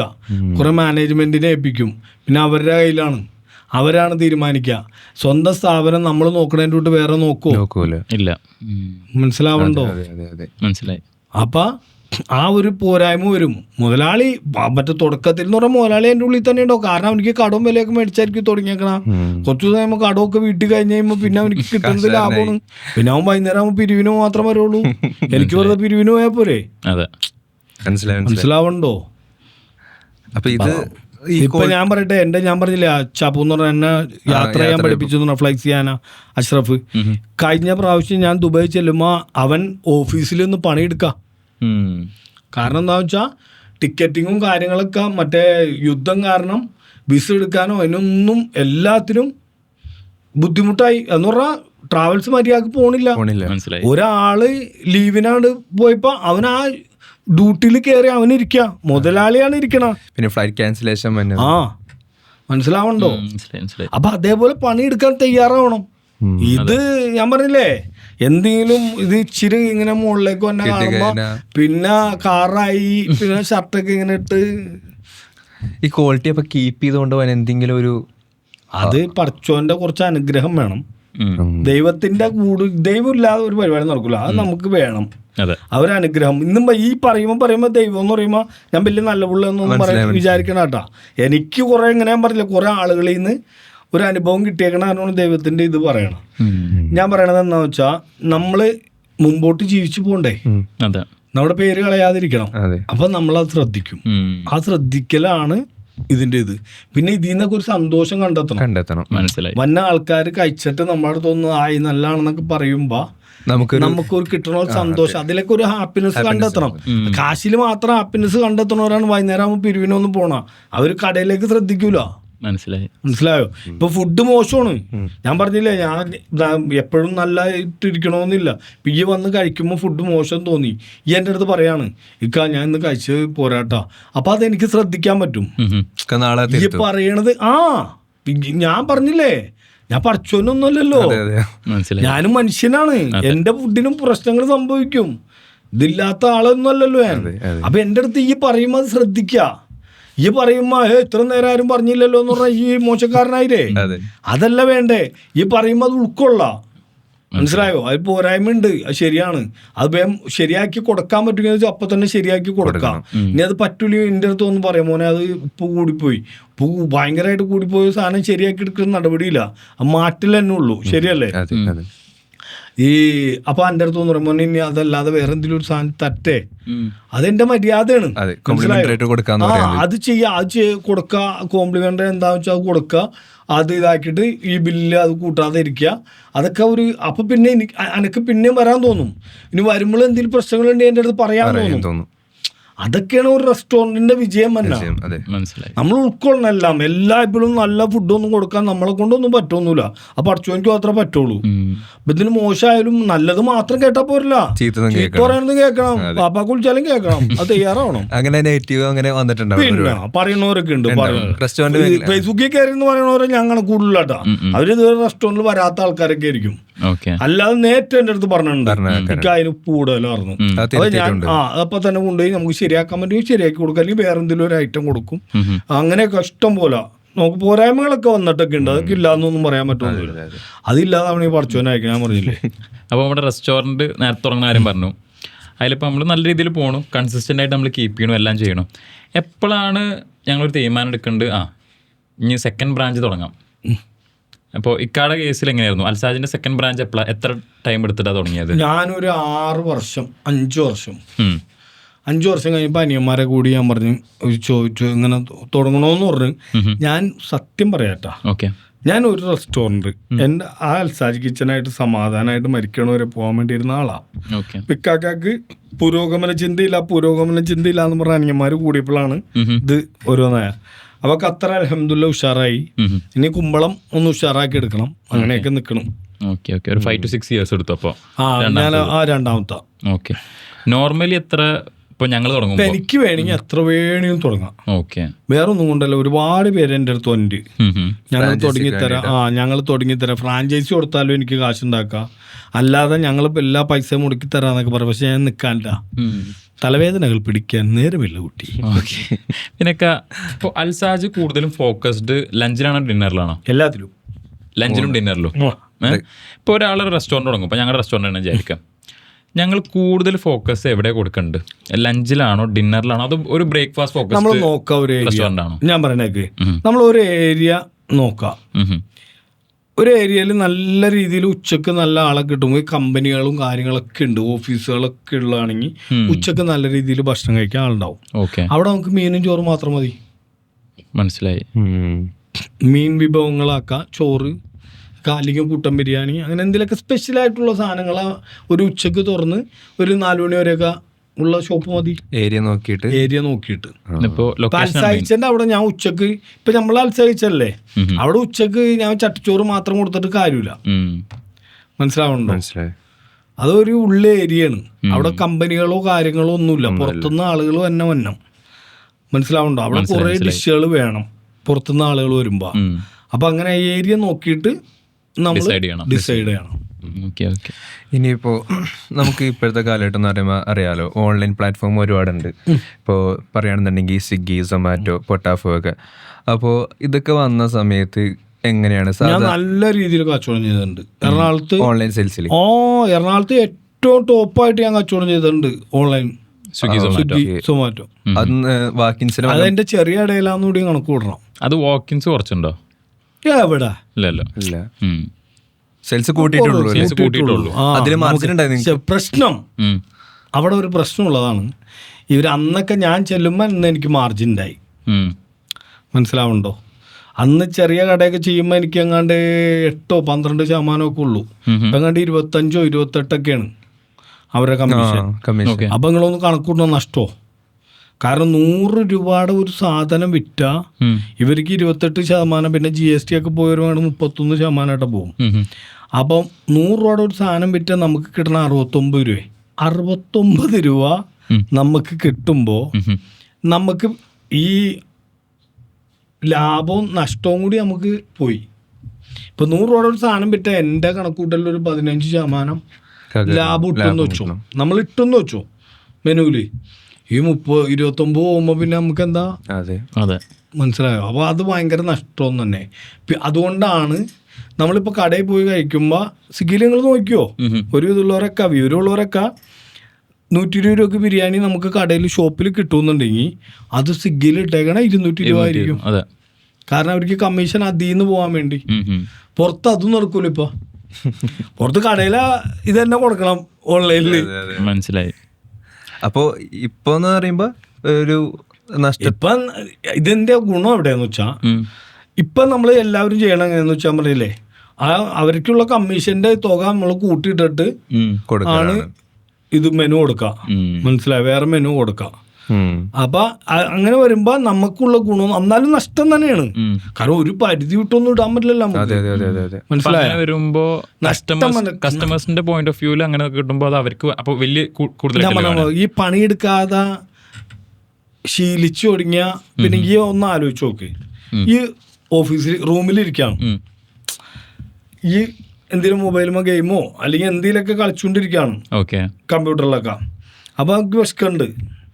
ആ ഗെയിം ഓഫ് ചെയ്തിട്ട് അല്ലെങ്കിൽ ഇപ്പോൾ ജോലിയാണെങ്കിലും അത് ഓഫ് ചെയ്തിട്ട് ഈ 1 കിലോമീറ്റർ വണ്ടി ഓടിച്ച് പോയി ഭക്ഷണം കഴിച്ച് വരുമ്പോൾ ഉള്ള സമയം കണക്ക് കൂട്ടു. ആ നേരം കൊണ്ട് മൊബൈൽ എടുത്തൊരു കുത്തി ഒരു ഓർഡർ 200 പോയാലും എന്താ ഉണ്ടാ. മനസ്സിലായോ? ഒരു ഓർഡർ ആണ്ട് കൊടുത്തു, സാധനം ഇവിടെ വന്നു, അത് കഴിക്കാൻ 10 മിനിറ്റ് നേരം നീ ഓഫ് ചെയ്ത് വെച്ചാൽ മതി. അത് ജോലി ചെയ്യണതായിരിക്കാം, ഗെയിം കളിക്കണതായിരിക്കാം, എന്ത് ഇടപാടിൽ ഏർപ്പെട്ടാലും. മനസ്സിലായോ? ആ ടൈമാണ് നമ്മൾ സേവ് ചെയ്യണം. മനസ്സിലായോ? അപ്പൊ അതുകൊണ്ടാണ് ഈ ഓൺലൈനിൽ കൂടുതലും ഇത് നടക്കണം. അപ്പൊ അവിടെ പൈസ പോണത് ആരും കണക്കൂട്ടില്ല. മനസ്സിലായ? അതെല്ലാം നിവൃത്തിയില്ല. കാരണം ഇത് റെസ്റ്റോറൻ്റ് എനിക്ക് എപ്പോഴും അതൊരു ഇപ്പൊ ആഴ്ചയിൽ നമുക്ക് അതിന്റെ കാശ് ബാങ്കിൽ വരുമ്പോൾ നമുക്ക് പല കാര്യങ്ങൾക്ക് ചെയ്യാൻ പറ്റുന്ന ഒരു തുക കിട്ടും. സൈഡായിട്ട് ഇതിങ്ങനെ പൊക്കോളും. മനസ്സിലായി. നമുക്ക് ഈ റെസ്റ്റോറന്റ് ഒക്കെ ഒരു മാർജിൻ എത്ര നമുക്ക് പ്രതീക്ഷിക്കാം? എങ്ങനെ? ഏകദേശം ഒരു റെസ്റ്റോറന്റ് പ്രോഫിറ്റ് മാർജിൻ ഞാൻ പറഞ്ഞുതരാം. അതെ, നമ്മൾ കച്ചവടം ചെയ്യാം.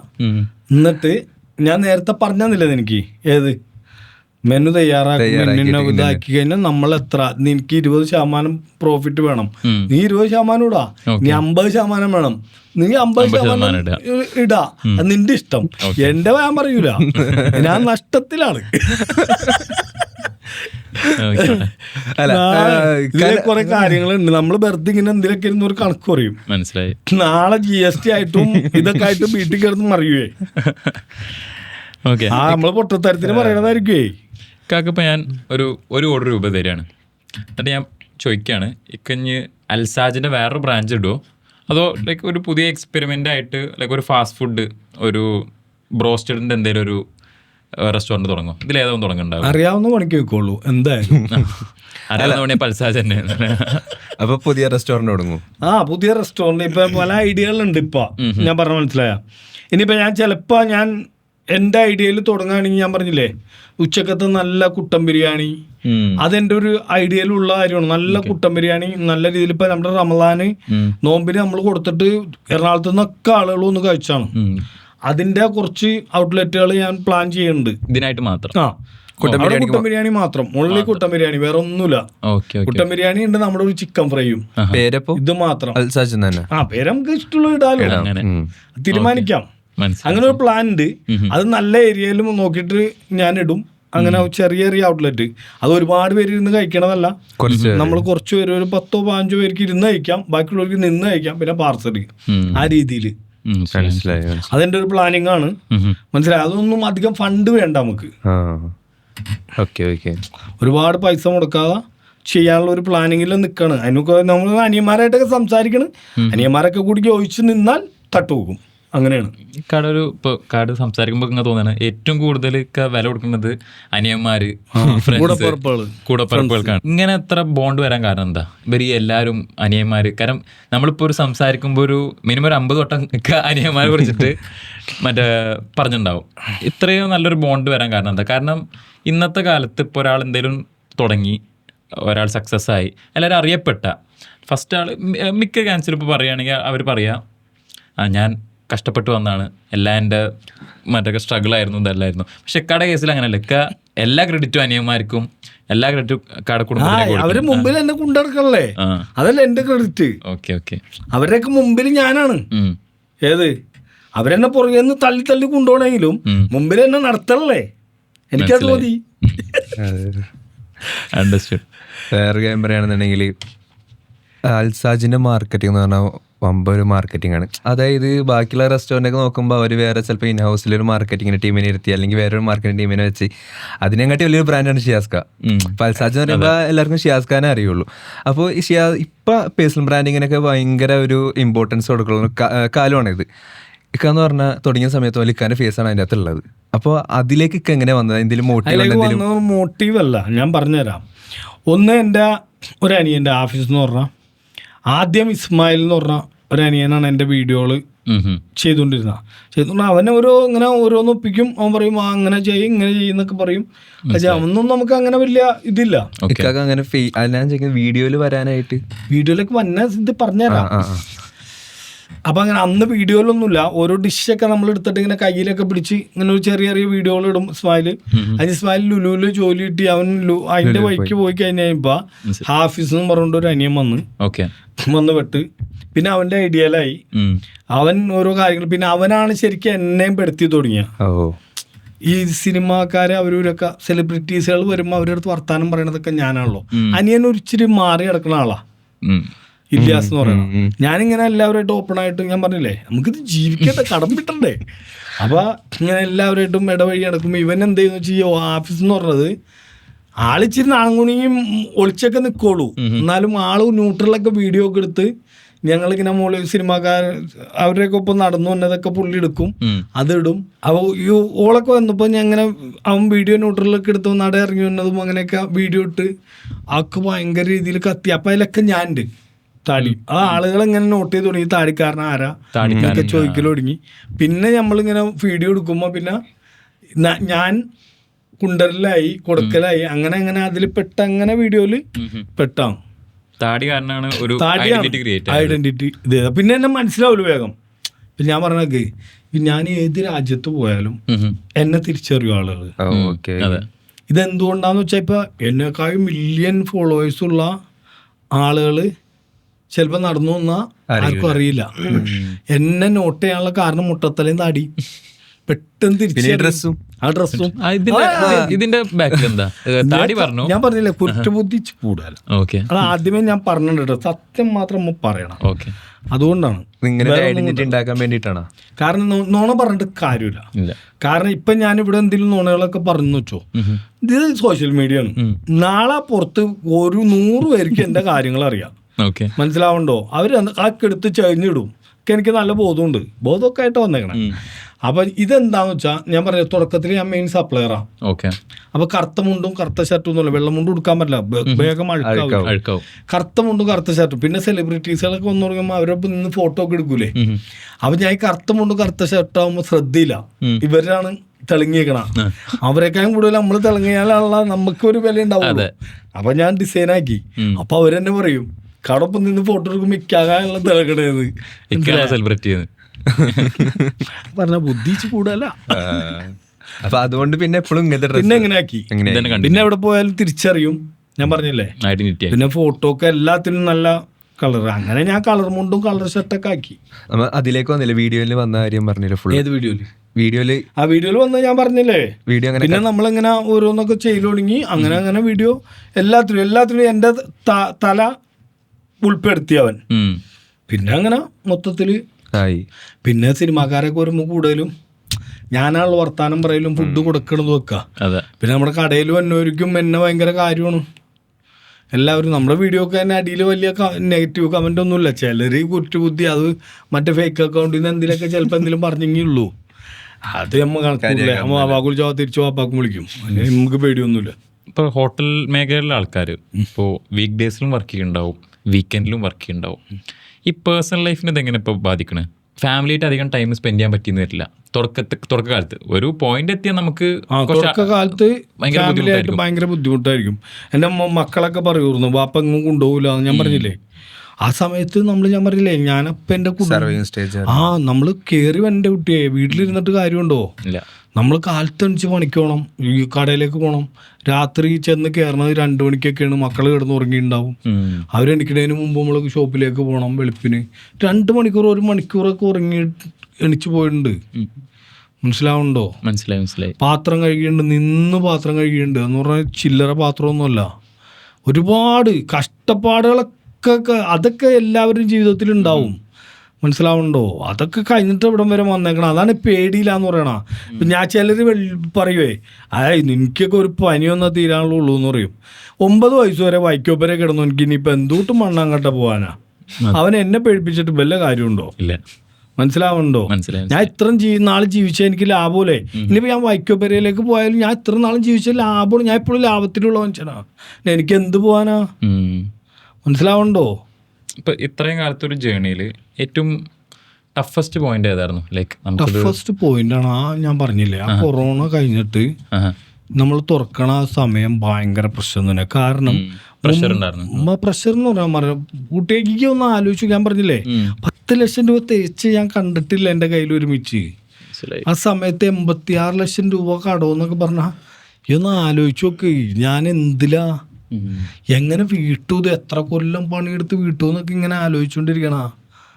മനസ്സിലാവണ്ടോ? അതൊക്കെ ഇങ്ങനെ അതൊക്കെ ഒരു സമയം. എൻ്റെ പൊന്നോ, ഞാൻ നല്ലോണം കഷ്ടപ്പെട്ടിട്ടുണ്ട്. നല്ലോണം കുരുത്തക്കേട് എടുത്തിട്ടുണ്ട്. എല്ലാം ഉണ്ട് എൻ്റെ ജീവിതത്തിൽ. നല്ലോണം നന്നായിട്ടുണ്ട്. നന്നായ സ്റ്റേജാണ് ഇപ്പോൾ ഉള്ളത്. ഇപ്പൊ ഒരാളെന്റെ മുഖത്തൊക്കെ ചീത്ത പറഞ്ഞാൽ ഞാൻ എന്ത് കുട്ടിയെന്ന് നോക്കിയോളൂ, ചിരിച്ചിട്ട്.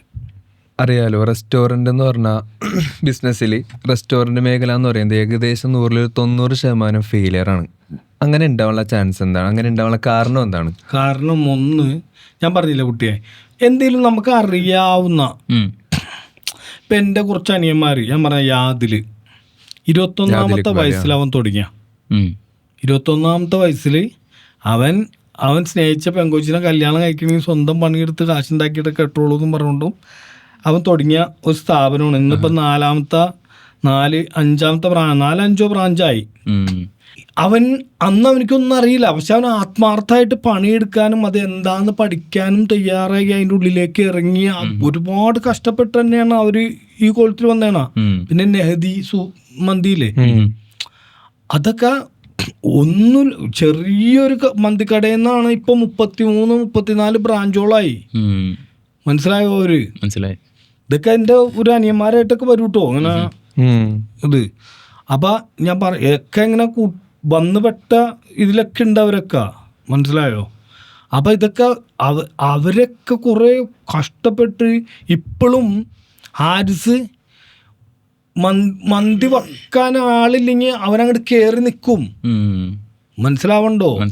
33-34 ബ്രാഞ്ചായ മുതലാളി അവനിപ്പോഴും ആ ഒരു മന്തിക്കടയിൽ ആളില്ല. ഇനിയിപ്പോൾ എന്തെങ്കിലും ഒരു പ്രശ്നം അവനവൻ്റെ അടുക്കിച്ചലേക്ക് കയറും. അങ്ങനെയൊക്കെ തയ്യാറാവണം എല്ലാത്തിനും. മനസ്സിലാവണ്ടോ?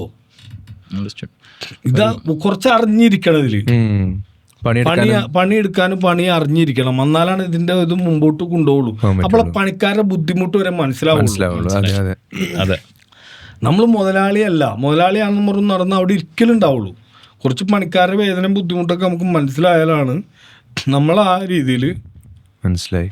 ഇത് കഷ്ടപ്പാടുകളുണ്ട് കുറേ. നമ്മുടെ ലാസ്റ്റ് ഇതൊക്കെ എത്തിക്കുകയാണ് നമ്മൾ. ഭയങ്കര ഹാപ്പി നമ്മൾ ഈ പോഡ്കാസ്റ്റ് എടുത്തില്ല. കാരണം ഒരു റിഫ്രഷ്മെന്റ് കിട്ടിയ പോലെ വൈൻഡ് ചെയ്യാൻ വേണ്ടിയിട്ട് അവസാനമായിട്ട് ഇത് കാണുന്ന ഓഡിയൻസിനോട് നാളെ കേരളത്തിൽ എന്തെങ്കിലും തുടങ്ങാൻ ആഗ്രഹിക്കുന്ന കുറച്ച് ആൾക്കാരോട് ഒരു ചെറിയ അഡ്വൈസ്. നല്ലോണം എന്ത് സ്ഥാപനം തുടങ്ങിയാലും പഠിക്കണം, നല്ലോണം പഠിക്കണം. പിന്നെ ഒരു കാര്യം, മാക്സിമം മുതലാളി ആരാന്ന് പുറത്തറിയിപ്പിക്കാതിരിക്കാൻ ശ്രദ്ധിക്കുക. സോഷ്യൽ മീഡിയയിലൊക്കെ കിടന്ന് ഞാൻ മുതലാളിയാണെന്ന് പറഞ്ഞ വലിയ സംഭവമൊക്കെ കാണിച്ചാൽ പിരിവാര് കൊല വിളിക്കും. മനസ്സിലാവണ്ടോ? അപ്പോൾ എന്താണെന്ന് വെച്ചാൽ മുതലാളിയായിട്ട് നിന്നോ, നല്ല രീതിയിൽ കച്ചവടമൊക്കെ ചെയ്ത് പോകുമ്പോൾ മാനേജർമാരും കാര്യങ്ങളൊക്കെ ഇതാക്കണം. മുതലാളി എവിടെ ഉണ്ടോ ഇല്ലേ എന്നൊന്നും ആർക്കും അറിയരുത്. യൂസ്വലിക്കാടെ കൂട്ട് എവിടെയെങ്കിലും ഇരുന്നോളാം, മാനേജർമാരൊക്കെ അറ്റൻഡ് ചെയ്തോളാം കാര്യങ്ങൾ. അല്ലെങ്കിൽ അടപടലം.